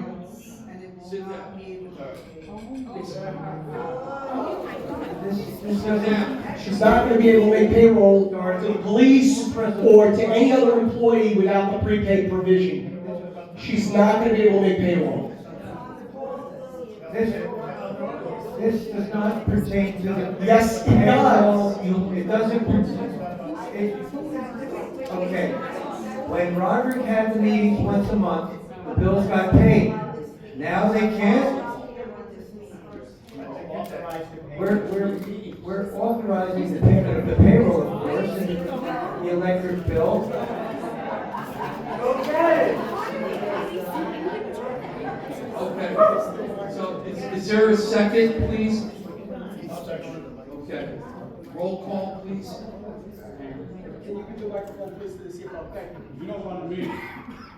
You don't want to do it. Neither do you. William. Neither do you, your But you can do it, I Roll can do call. it. Every idiot in the room Be can do it. quiet. No, you can't take the microphone away from the CFO. You go on. Please sit down. Please sit down. Please sit down.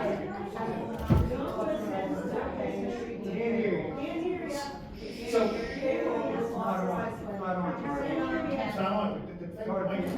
It takes away her ability to prepay. She won't be able to pay the electric bills. She won't be able to pay employees. She won't be able to pay anybody. You guys are such morons. so when you only had one meeting a month, how were you able to pay? By prepaying, you fucking mean. By prepaying, you gotta prepay. You gotta be able to prepay the cops and all the personnel. Sit down, thank you. Thank you. Okay, the union's gonna end up suing us now too, along with your developer friends. You can't even, you cannot make this up.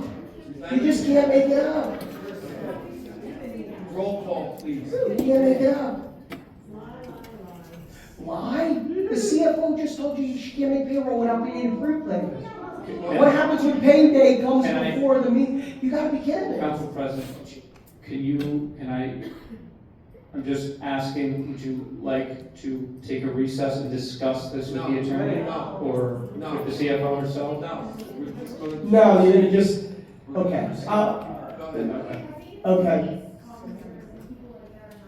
They're not gonna get paid. You can always be a resolution next in 2 weeks from now after you have a good legal opinion. Don't be an idiot and cut the shit. But you gotta pay the employees. Go ahead. You gotta pay employees. You Roll call, morons. please. All right, well, we need a motion on that. Gentlemen, I'm sorry.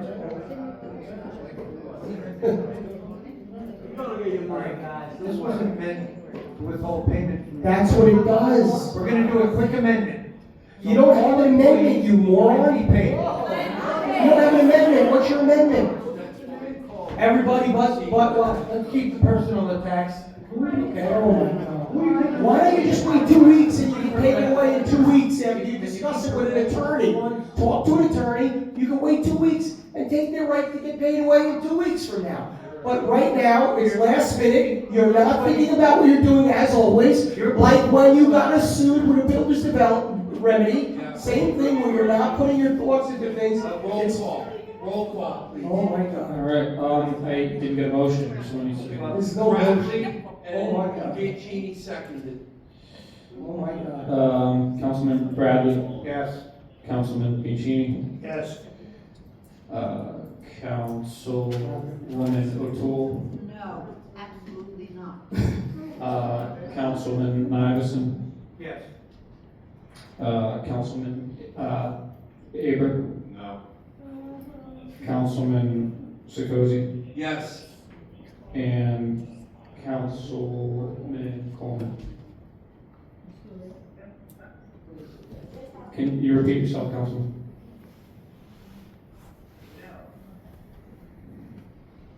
Okay. We have another resolution. Okay, we have a resolution number 2026, Township of Toms River, Ocean, County of Ocean, State of New Jersey, resolution reserving the right of the Township Council to issue factual responses to mayoral communications and establishing personal financial responsibility for the unauthorized municipal mailings. Whereas the Township Council of the Township of Toms River has observed a series of letters and mailers sent by Mayor Daniel Roderick to Township residents containing information the council believes to be misleading or inaccurate regarding affordable housing obligations and municipal planning, and no, Keep going, keep reading, is this how you act at school board meetings?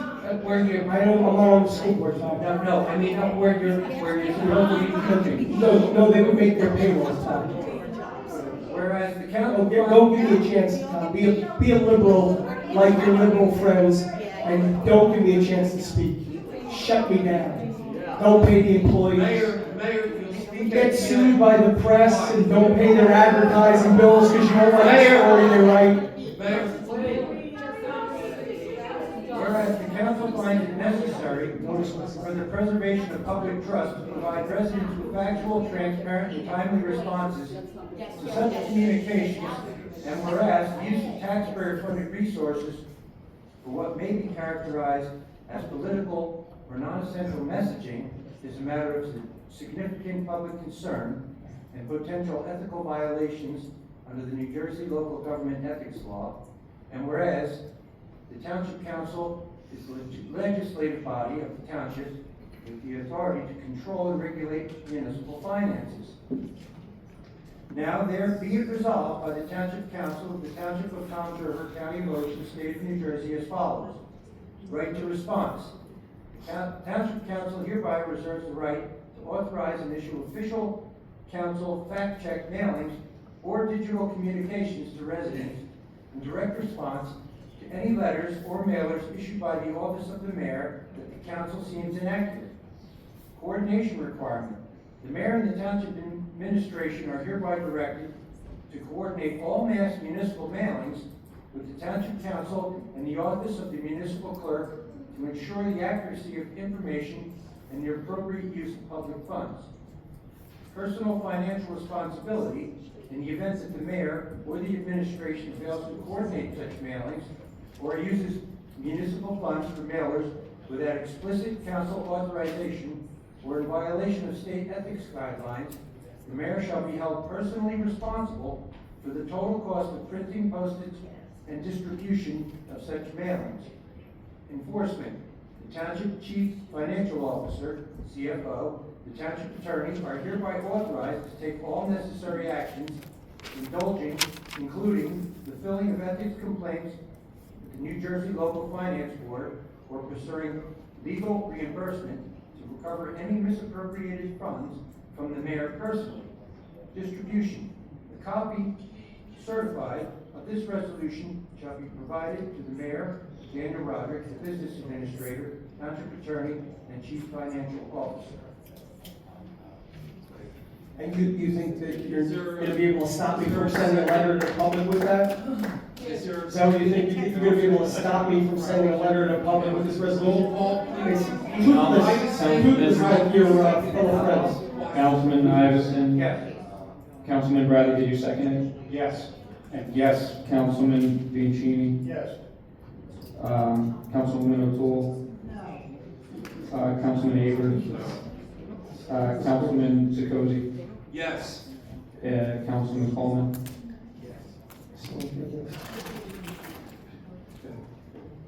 Your resolution doesn't supersede state statute, my friend. You gotta start talking to an attorney other than him, having a passport. Public comments? She's a workers' comp attorney. Okay, public comment, please. I'll hand it out. Come forward, state your name.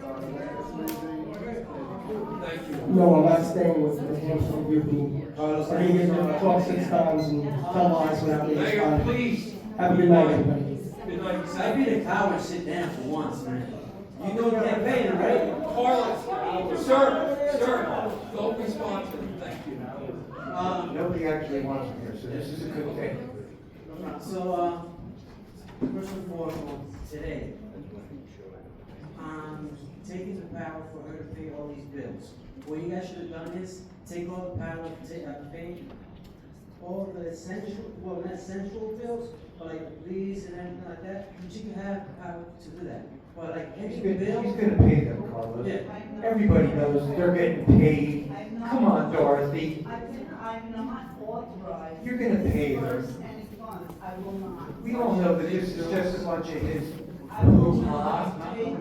Okay, all right, listen, it's not a discussion. Carlos, finish up your statement, please. You know, the problem you guys have is, if there's any bills, that's not payroll. Bills, you guys should be approved. Payroll, that's a simple thing.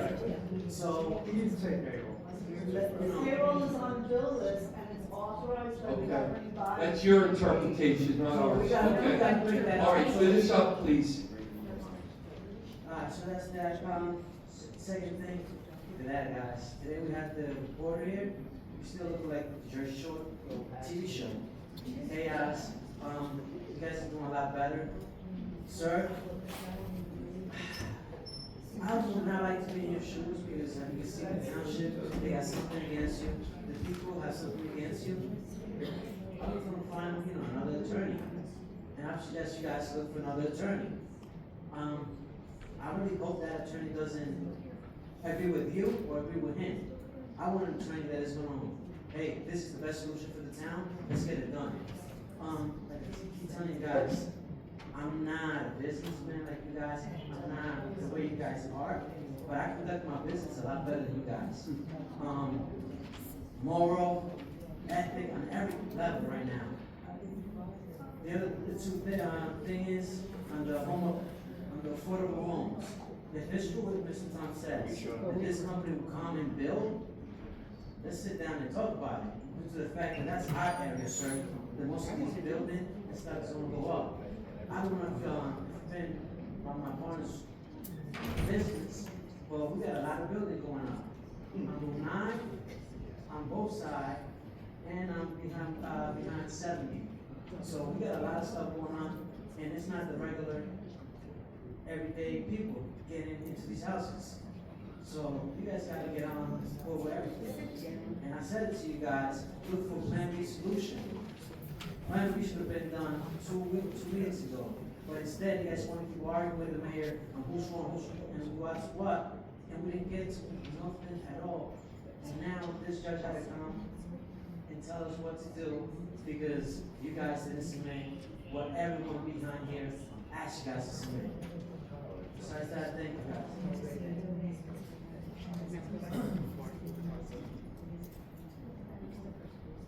Ben Salante with 49 Cherokee Court.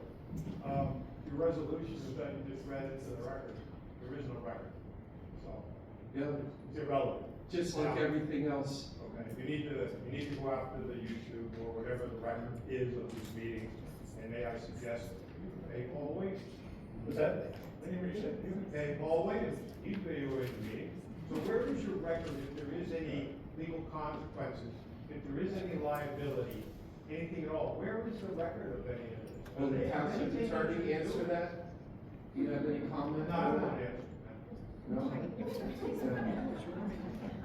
Your executive session resolution, you failed again, you failed again. I brought this to your attention the last meeting that you are required from the Open Public Meetings Act, you violated the law again, that you did not read it into the record. You have to read the criteria into the record. And then what you did is you discussed an ordinance of first reading. Who's supposed to read it in the record? Council president or the clerk? The clerk, and then the attorney's supposed to oversee that it's done properly. Okay. All right, so you wasted 45 minutes discussing an ordinance of first reading, and should have been discussed at all whatsoever, and you basically gave the public the criteria of which part of what you discussed in the executive session. That's a question, is that correct? Okay, but that's what happened. I don't think that's legal either. Well, what do I know? The procedure, the lack of the process, the lack of the way things are done here is totally ridiculous. This is like, I'm waiting for you to all pick up chairs and start throwing them at each other, like the British Parliament did, when they argued this one, okay? So, what happened to the ordinances of first reading that were on the agenda last meeting that got tabled, that were put forward to this meeting? And several were pretty important, use of township vehicles, okay?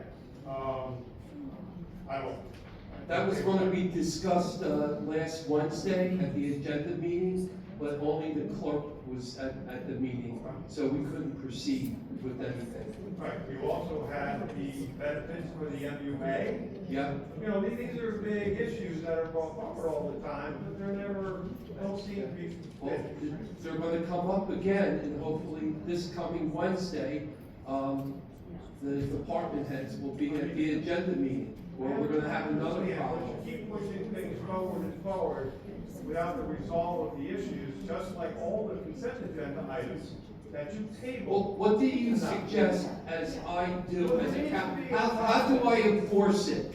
Tell me. I'm not blaming you. Okay. Not at all. I'm just blaming the whole picture.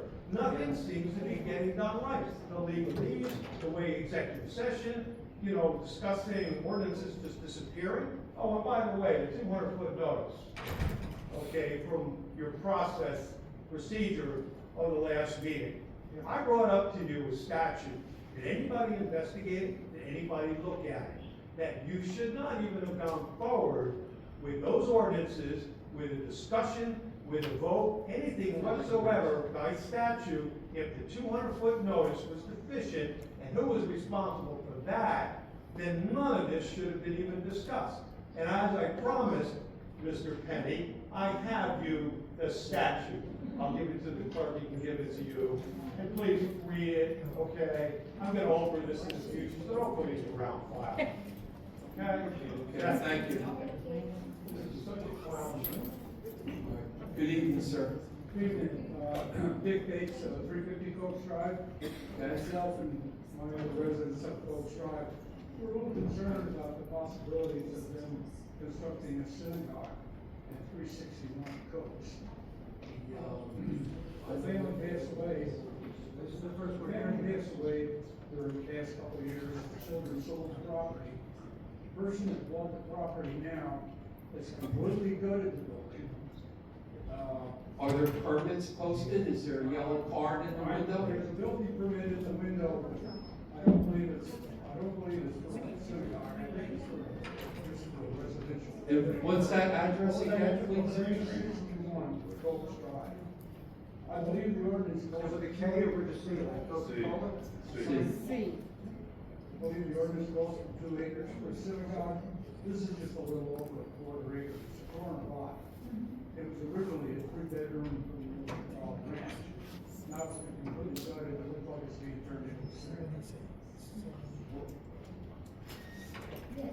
Well, I don't have any knowledge of this, but I'm definitely gonna look into it. Did you, I guess we have to over the permit to see what's written on the permit. The demolition process required 5 full 40 cubic yard dumpsters of debris.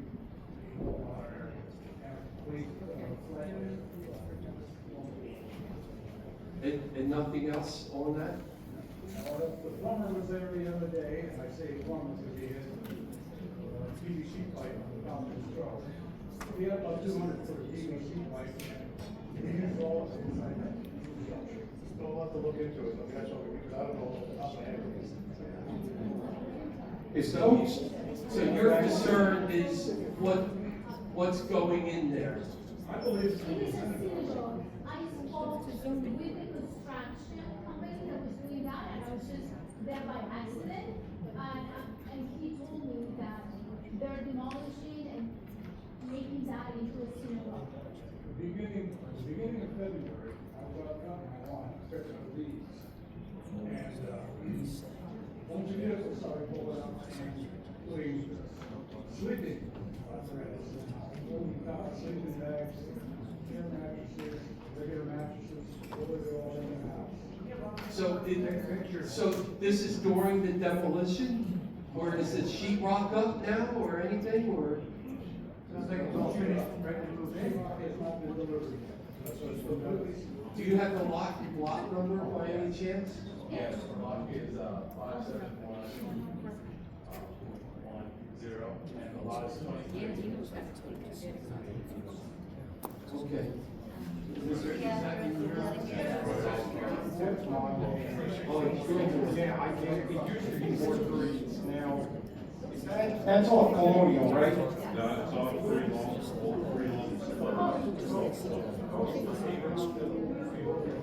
All right, so we'll look into it, leave your phone number, with the clerk, and Councilman Bradley will, be in touch with you. Okay, we'll look at it after the meeting. Yeah, it's, I'm glad that you mentioned that, because what's going on with the LLC rentals and things like all over is, in my opinion, it's affecting us more than the affordable housing because, on my street, I live off, Brookside, behind the Wendy's, off 37, and we have 5 homes in our neighborhood that changed the whole character of our neighborhood with the amount of cars, the robo-cams, and there's no inspections. So we'll look into it. We got the phone number. Councilman Bradley will be in touch with you. Sir, someone wants to come up, I have a bunch of cards here.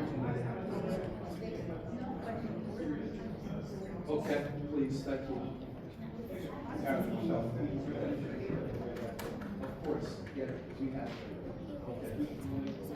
Well, before the end of the meeting, we didn't forget. Good evening. Hi, I'm Warren Grabowski, and I just want clarification on that. Some members think that the police and other people won't get paid, and I think you were saying the Sure Media LLC is the one that won't get paid. It's not the employees of the town. That's correct. Yes. You're lying. Okay. I don't understand that. So, It is clear how the. We want the employees to get paid, but we don't want other individuals. I understand what you're saying. okay, this isn't the time right now, okay? Because you don't want them to know the truth. Okay, so then the other reason I'm up here, because I wanted to find out what you tabled, J. It's right near my church, so I want to know what's going on. It's, my church is 188, and this address is 180. So, guarantees for a major site plan known as Block 529, is that the one? Yeah, no, wait, it's resolution of the town council, let's see. Release and maintenance guarantees for a major site plan known as Block 529-04 Lot 16 on Route 37. We didn't have an agenda meeting last week or up to this, so the way it usually goes, the township engineer's there, the lawyer's there, the business administrator's there, and then whatever has to go on the agenda, they tell us it's this, and then we ask them questions about this, so we understand it 100%. So all the things that we tabled until the next agenda meeting, I hope everyone will show up at Wednesday at 4 o'clock. We'll discuss this, and then the following week, it'll be on the agenda. Okay, because like it does say, a major site plan known as, I don't know what the plan is, you know. So, no, this means that it's already done. Yeah. And So it was cleaned up or something, because I can see that it's not, there's a lot of trees down, you know, whatever. okay, well, I'll make a point to go by and look at it. All right, thank you. Good evening. Hi, Julia, next 69 Cedar Brook Road in Tunnel River. I just wanted to comment about the clown show and the circus meeting that we had 2 weeks ago with the out-of-control mayor interrupting and disrupting a public meeting. And one of the comments that he made during that meeting was that he has freedom of speech. But I don't think he has freedom to actually disrupt and interfere with the conducting of a public meeting and taking it over and over-talking every other person, whether it's a council member or a resident, so that nobody else can be heard in the room. His behavior is totally out of control. He's totally inappropriate. And his allies on this council, including Mr. Aber, Ms. O'Toole, and Mr. Coleman, should be ashamed of themselves that they would align themselves with this type of behavior and think it's appropriate in a public meeting. I've lived in this town since childhood. I've been to other council meetings under other mayors, and I've never seen anybody act in this manner. A caged animal acts better than this particular mayor in these public meetings. But he made a comment not only that he has freedom of speech, but that he couldn't be thrown out because the chief of police is his employee. Well, I have to say that that's a flawed argument, because let's just say he's already completely out of control. And let's just say that escalates a little bit more and he becomes violent, or he decides to bring a weapon into this room.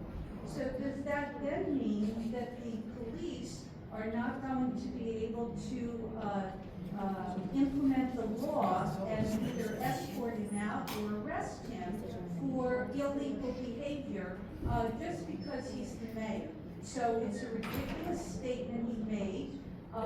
This man has a serious problem. I'm really surprised that his close allies and his family have not urged him to get professional help.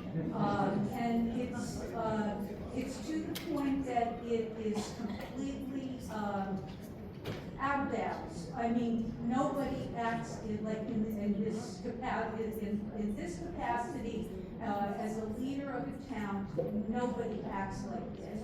And the people that are on this council that condone it and are complicit and are allowing it, you need to be taken to task also, and you need to look at your own moral compass and your own ethics, because it's, and that goes for the township attorney too, because this behavior needs to be reined in.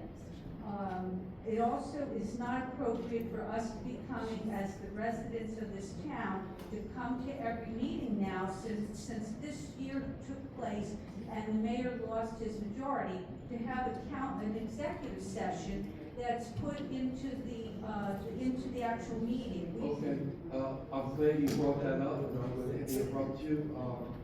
The township attorney, and I mentioned this before, but going forward, you want to explain that? Well, I thought we were gonna, well, there's an idea, but we're gonna discuss it with fellow council at the next agenda meeting, right? Okay. We were thinking of, by statute, executive session has to take place after the commencement of the council meeting.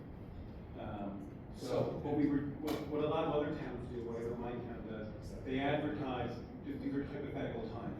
But let's say, we say the council meeting will move up to 6 o'clock, and that will notify in the ad that at 6:30, the general meeting will commence, and at 6 to 6:30, maybe an executive session or such. So something like that.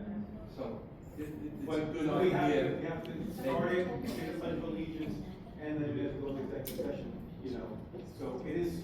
Basically, we're going to start a half an hour before the meeting. I mean, my comment is that I just find it odd, because I've been to many council meetings under other mayors. I've been coming for 2 years when we had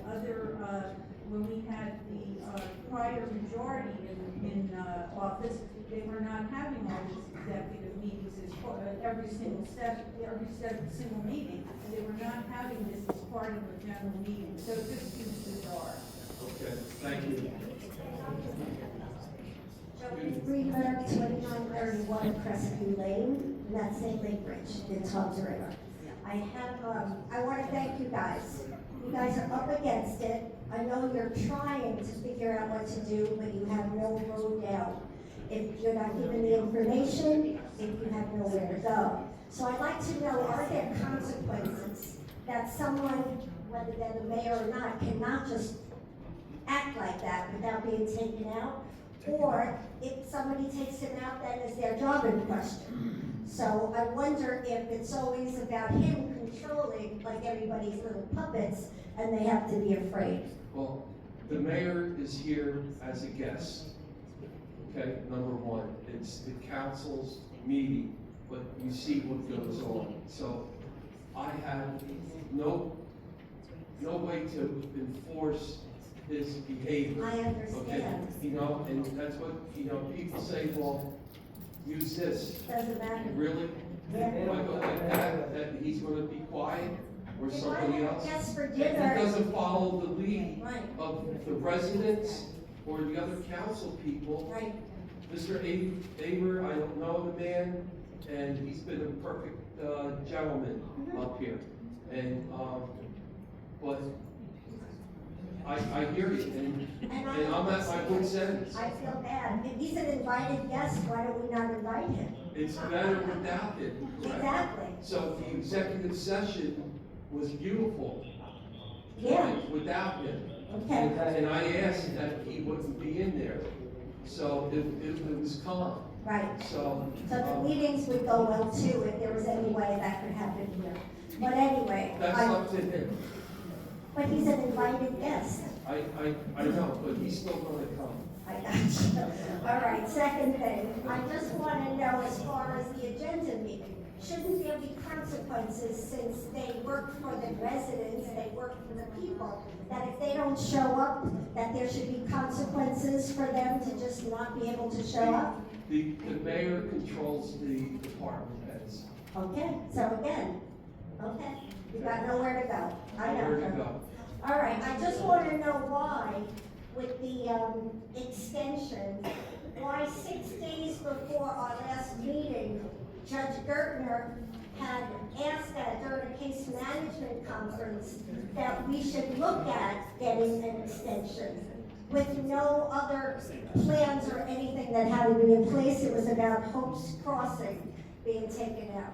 So that wasn't brought up to us. That wasn't brought up in regard to Mr. Niverson asking about it. So there's no reason that I believe anything else that's being said, because it constantly is misleading and dishonest. My last one was, how do we go about getting the presentation for the Affordable Housing Alliance to come here? Yeah, I'm gonna invite him, and I encourage everyone to check their website, and you'll see what I saw. And I saw. Okay, so it'll happen. Yeah. I personally spoke to him. Good. No, I mean, if it happened here, he can't stop it. He would come and do a presentation for the council and for the town. Okay. Thank you. Well said. Thank you for coming. Okay. I'm Pat Glass, Oregon Beach. Good evening. Just a quick thing, I know I asked when the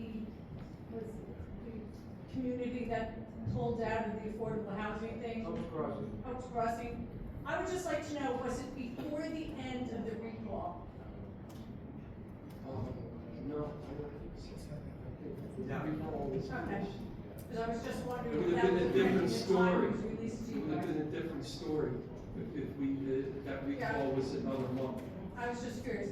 And I know in the agenda I asked about VES, the Big Oregon Beach thing. I'd love to see it get done and things like that. But my question is, and I know I came to you, and I'm still not sure I understand, the Friday before the last meeting, it was on the agenda about changing the builder or whatever, contractor. Then when I came to the meeting on Wednesday, it was off the agenda. But then I read Sure Beat the next day that said it was approved. But then I saw it today that it's on the agenda. We had nothing to do with the agenda this evening, okay? It would have been discussed last Wednesday if we had an agenda meeting, and I tried to have an agenda meeting on Thursday, Friday, even Monday morning. I was in the clerk's office, I said, you know, it's still not too late. But I'm just curious because of the fact it was on the agenda on that Friday. It came off the agenda on Wednesday, not when I was here.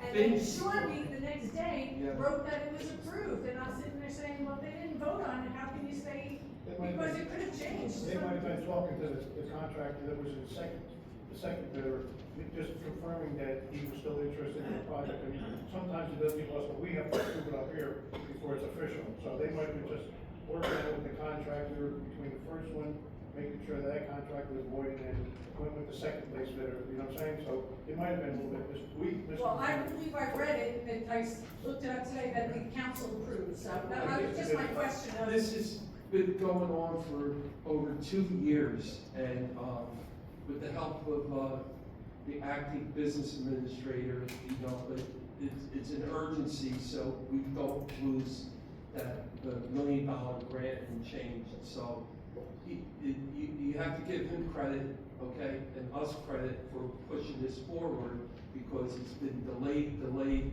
Our township engineer's been working on it, and I guess the original contractor got cold feet, and, it gets to, I don't know the whole story. I'm just we're concerned because I speculating. saw that was on the agenda, so you didn't approve it. And I'm worried And it was- about says the the road council start, approved it, but it was on and then today's they're gonna agenda. have to stop in the middle of June for the whole summer and start up again after Labor Day. It's a mess. They should have been working now. Well, I'm this, just this. concerned about stuff being in the paper that hasn't occurred yet, but okay, thank you. You're welcome. Thank you. Good evening. Irene Watson, Messenger Street. I'd like to address the Meridia lawsuit. It was mentioned in the very beginning of this meeting that Meridia, 5 years ago, filed an application using builder's remedy. Maybe I misunderstood that somebody said this, but I know that was not the case. I started coming to these meetings on a very regular basis when the towers was first introduced by the Observer in the summer of '21. Okay, if you have builder's remedy, you don't have meetings. Now, I do choose to believe what this lawyer said, that they did in fact file a lawsuit under builder's remedy just a day or two ago. Now, going back 5 years, in the summer of '21, the Observer had a picture of the towers, two 10-story buildings. A small group of people, I was one of the group, got together, we sat on a lawn in the summer and said, we don't want this tower, this is not for these towers, this is not right for Tom's River. Somehow, one of us was strong enough to have a special meeting.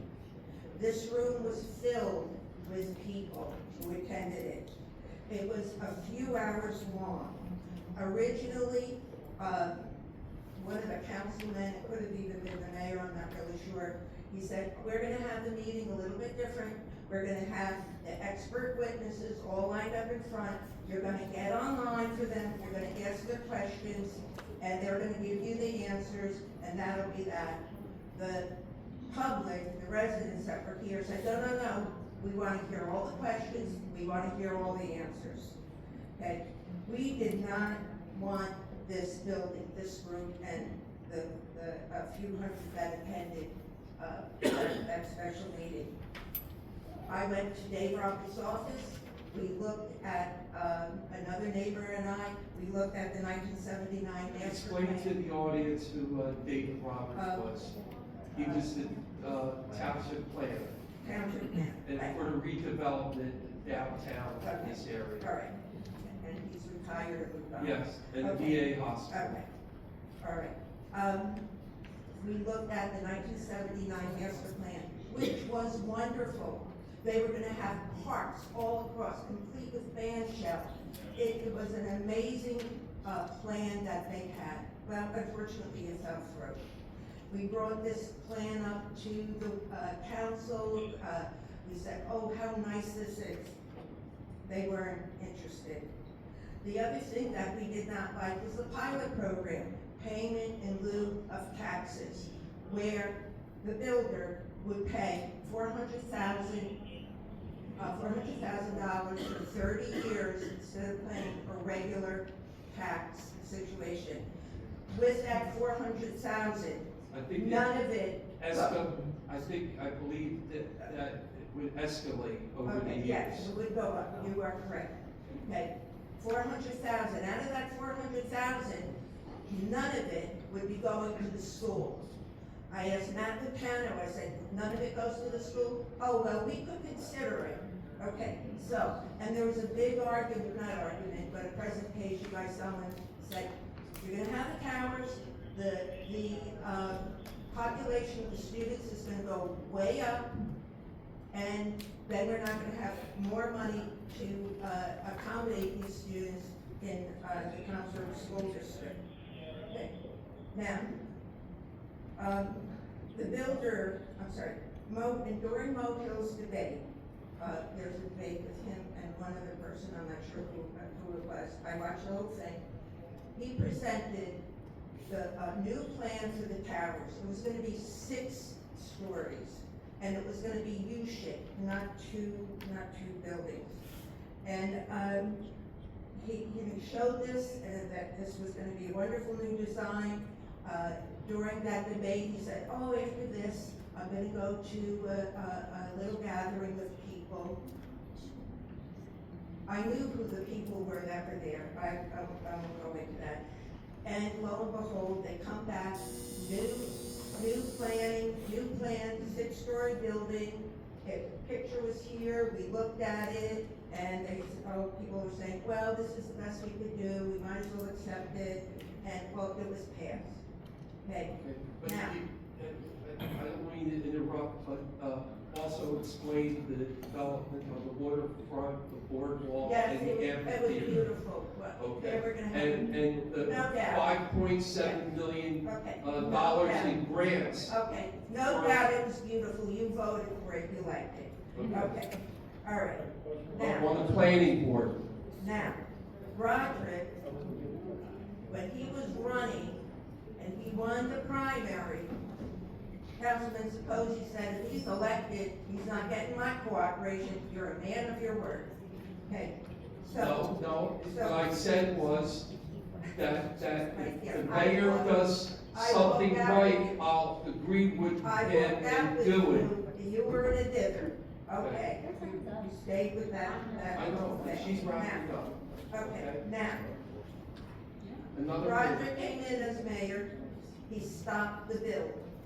Now, the same group that did not want the towers did a 180. They complained about that Mayor Roderick was gonna be wasting the taxpayer dollars on a potential lawsuit. Now, that's done. It's done. Okay, Consider the timing and the money that was gonna be spent and a lawsuit. Big difference. Now, that's water under the bridge. You can't do anything about it.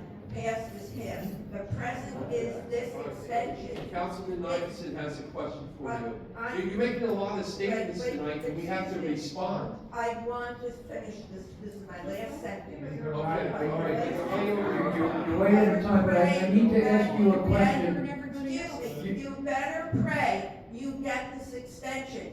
Trenton isn't gonna care at all. Okay. How many Can I arguments ask you a have. question Because about let's say monstrosity? no, it's no, Giant building? you're gonna have a lot of builders ready here, and you will be able to pay. Excuse me, didn't your husband approve that giant monstrosity that's going in over here by ShopRite? He did, I was there, and he voted on it. Do you wanna change the subject? No, I'm just asking, did your husband, how did you feel about that? That giant, weird, strange building that's going in over by ShopRite? Are we staying on the subject or not? This is, well, yeah. Okay, and my husband also brought up the fact that they changed the zoning so you could have a religious school in the bank on Washington Street. He picked that out, and guess what? I changed the zoning? They changed it back. This was before your time, okay? He did that.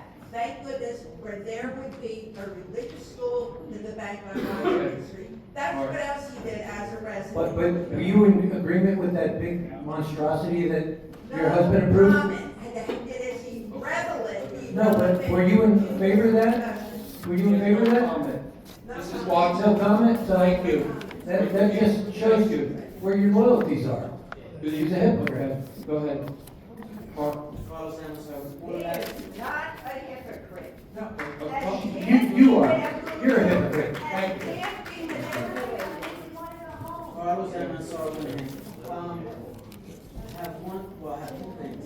The first was, what happened, I heard we got a bond, and I just wanted to verify that there was a vessel, what was the bond that we had? For, okay, the direct the question to me, applying for where? The part of Clifton? Yes. Clifton and Bachelor Street? Yes, sir. I don't know anything about it. We have nothing been submitted to us by the state. Okay, but, there was a meeting though, correct? There was a meeting to discuss a draft, and they were supposed to give us the final decision last week, and they're already, 10 days past when they said they'd give us the final thing, but they told us. Don't call They told us, we're not calling them. Okay. They also told us not to speak about it publicly until. Okay, all right. Oh, and, Council President, I'm sorry, just for 1 minute, it's a serious, procedural issue. I'm getting a lot of nervous texts from, employees in the building, that are listening, and, I just wanted to. Are they listening? How they listening if we got off? They're in the building and they're texting each other. There's a few here and then they're texting each other and going around. But my point. They're gonna get paid. My point is, I would like to ask the council if they would like to do some kind of amendment or payroll. That's what I said. I said, let's amend it to the payroll. I'm not a councilman, I can't. No, I said that, and everybody, oh, that can't be done, that And I'm can't. asking you again now. Did anybody remember hearing me say, let's amend it to the payroll, get the pay? Yes, all right, we'll do it after public comment, okay? Finish up. That's the last thing, we don't want the employees not to get paid and the cops not to get paid. Alright, the second thing I could probably close the cops in here a couple bucks if they need it. All right, finish up, Carlos. And the second thing was, as a guest, the young lady said, the mayor's a guest, I'm a guest. When he acts up, I act up all the time. If the guys tell me to be quiet, I gotta be quiet. If the guys tell me to get out of here, I gotta get out of here. So the rules should not apply just one way. Because to me, if you disrespect me, right? And you flush me and I gotta take you. But if I disrespect you and then you go to the police station and go to report, because that happened to me, remember, he went to the police station and did a report. So it's like, I'm kind of confused, how this freedom for all, right, in America, and only one guy is getting everything for himself, because he attacked everyone here. He has comment on everyone, first name to every topic, right? So if we do it to him, it's a terrorist threat. Now, I came before you guys before and said it. I was in a meeting when he said he wanted the V-burst, the explosive V-burst, to hand it to his opponent. So it's like, this gotta work both ways. Because if you guys wanna hold me accountable for me saying I'm gonna kill you, for me saying I'm gonna beat you up, guess what? I want you to hold accountable the gentleman that is threatening my life. Because if you push a button, and we are the street guys, everyone in here. Carlos, like I said before, But I said, there's no if you push a button, a homicide is only a homicide according to. Didn't you threaten the cops? No, that was not like this, man. Even the chief saw that too. Oh, come on, it was there for me. And I don't. I hold my word accountable for myself, buddy. Like I said to you. All right, direct all comments to me. Thank you.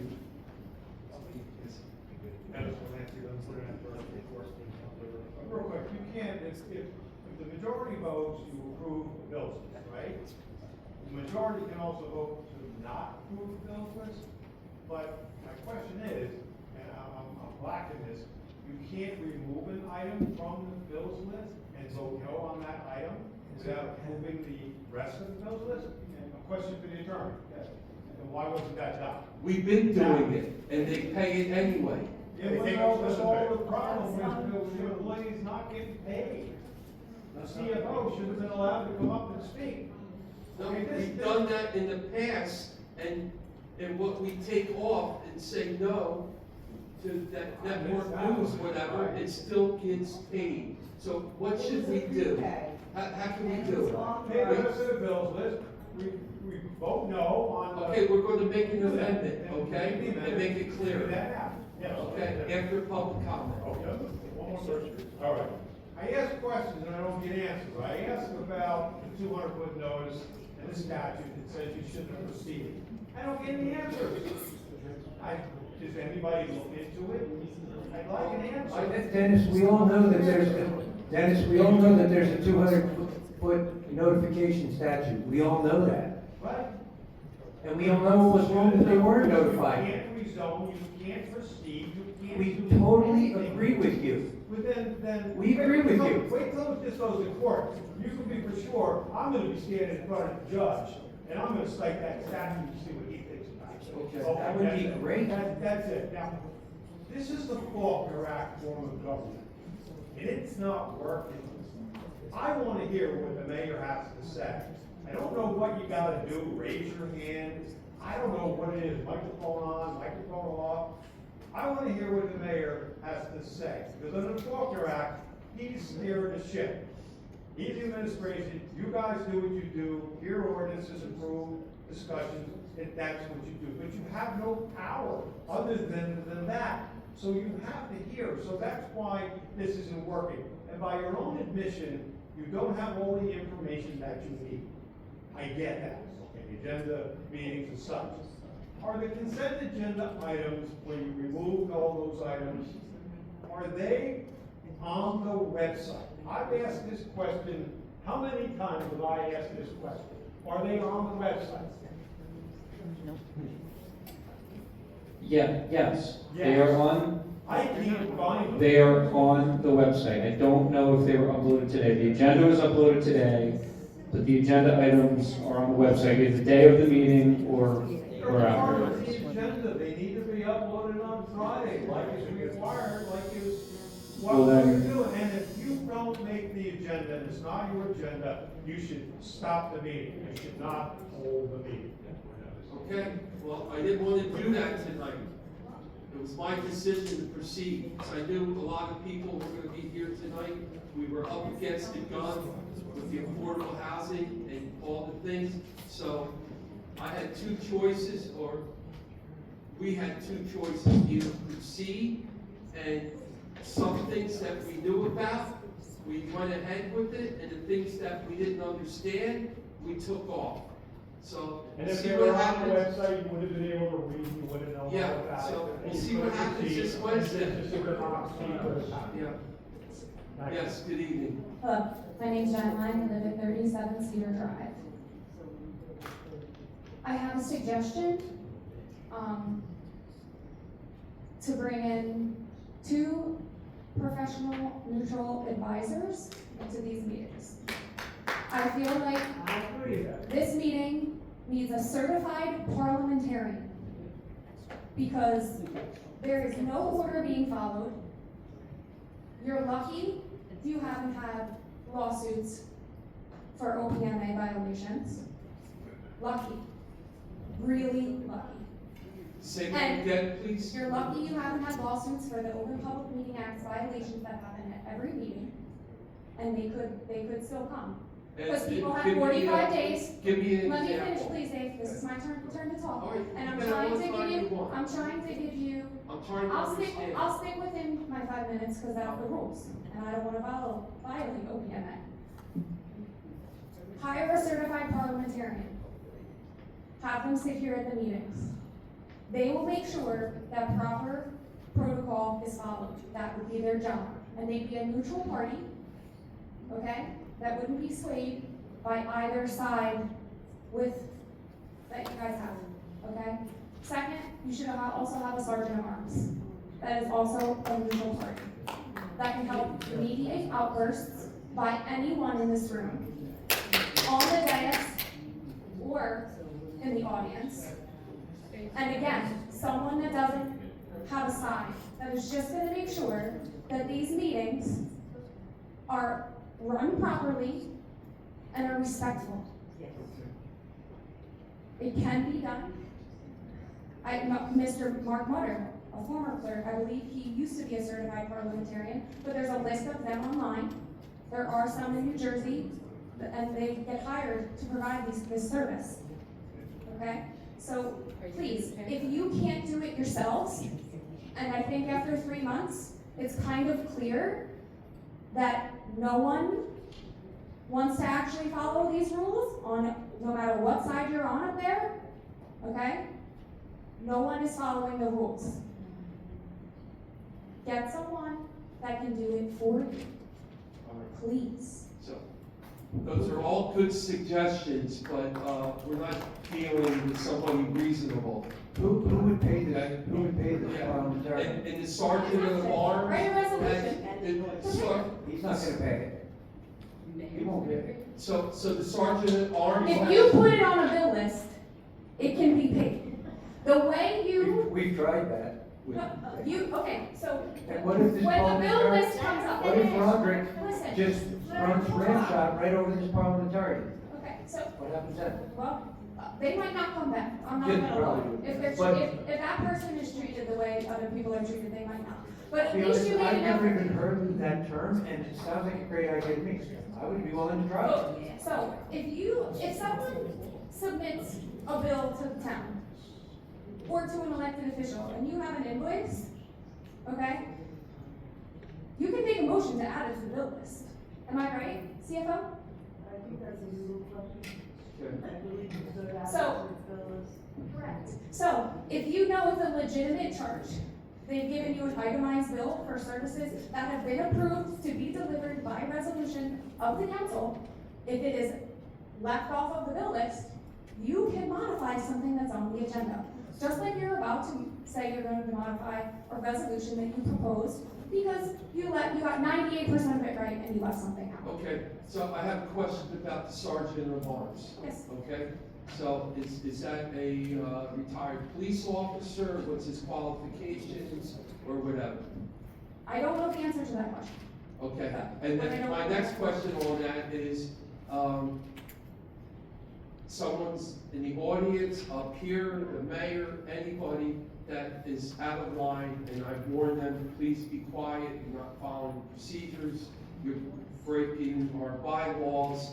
What does that Violating sergeant of municipal arms code. do? What does he do to that person? Well, he would enforce the regulations, How? the rules that are How? in place. How would he enforce? Following through between them and the parliamentarian. And that person says no, and then how? Physically drag him out?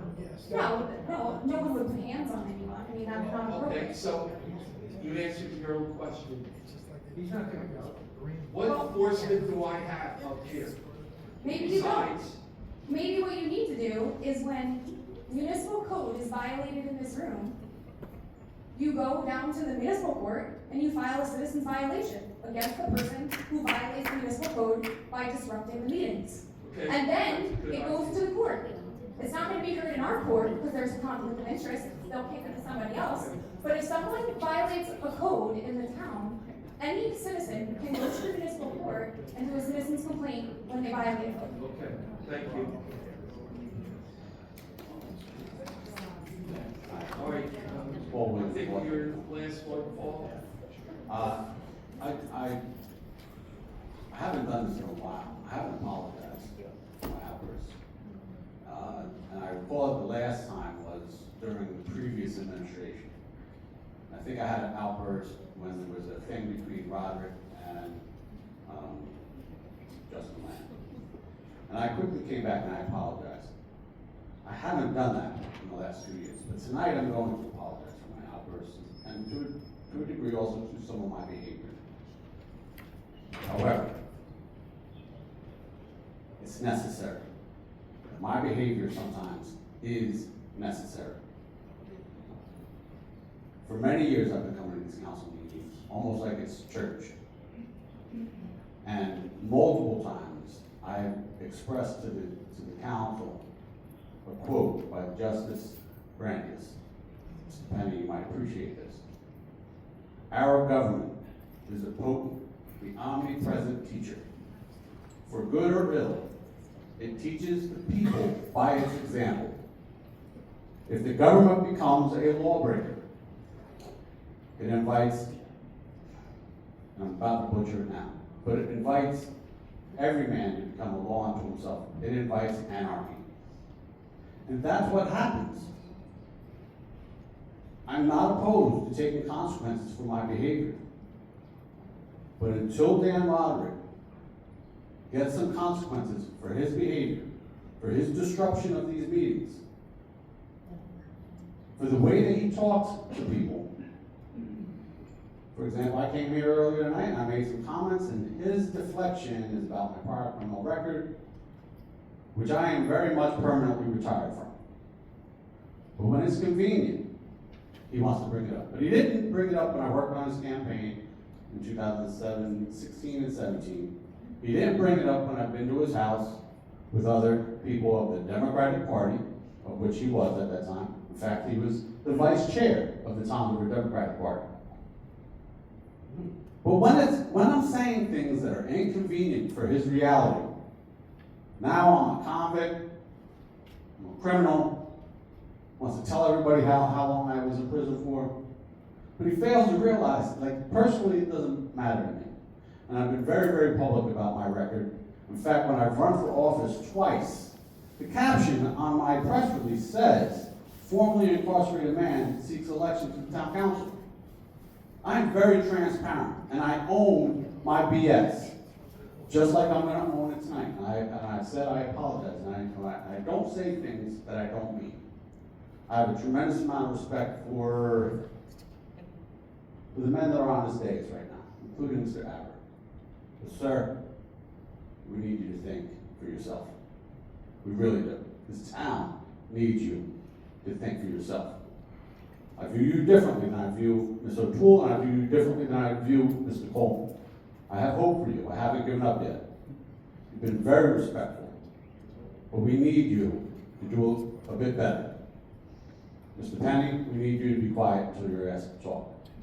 But with that being said, I apologize.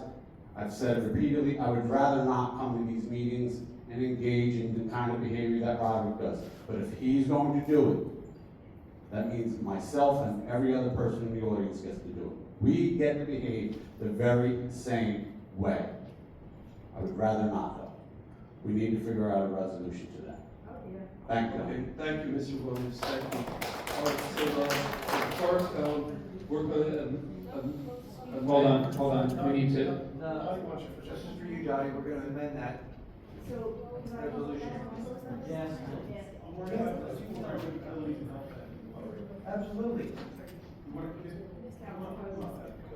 Yeah, no, I know, but the wording is, we want to have the wording that when we say no to a particular bill, that bill does not get paid, okay? And she's got to agree, no matter who she gets the order from, that bill does not get paid. I will always agree with you, Council President, that the one, you're talking about, the Faulkner Act, I will agree with you always, that it's undisputed, you have control over the purse strings. That's clear in the Faulkner Act. I will never deviate from that. But I think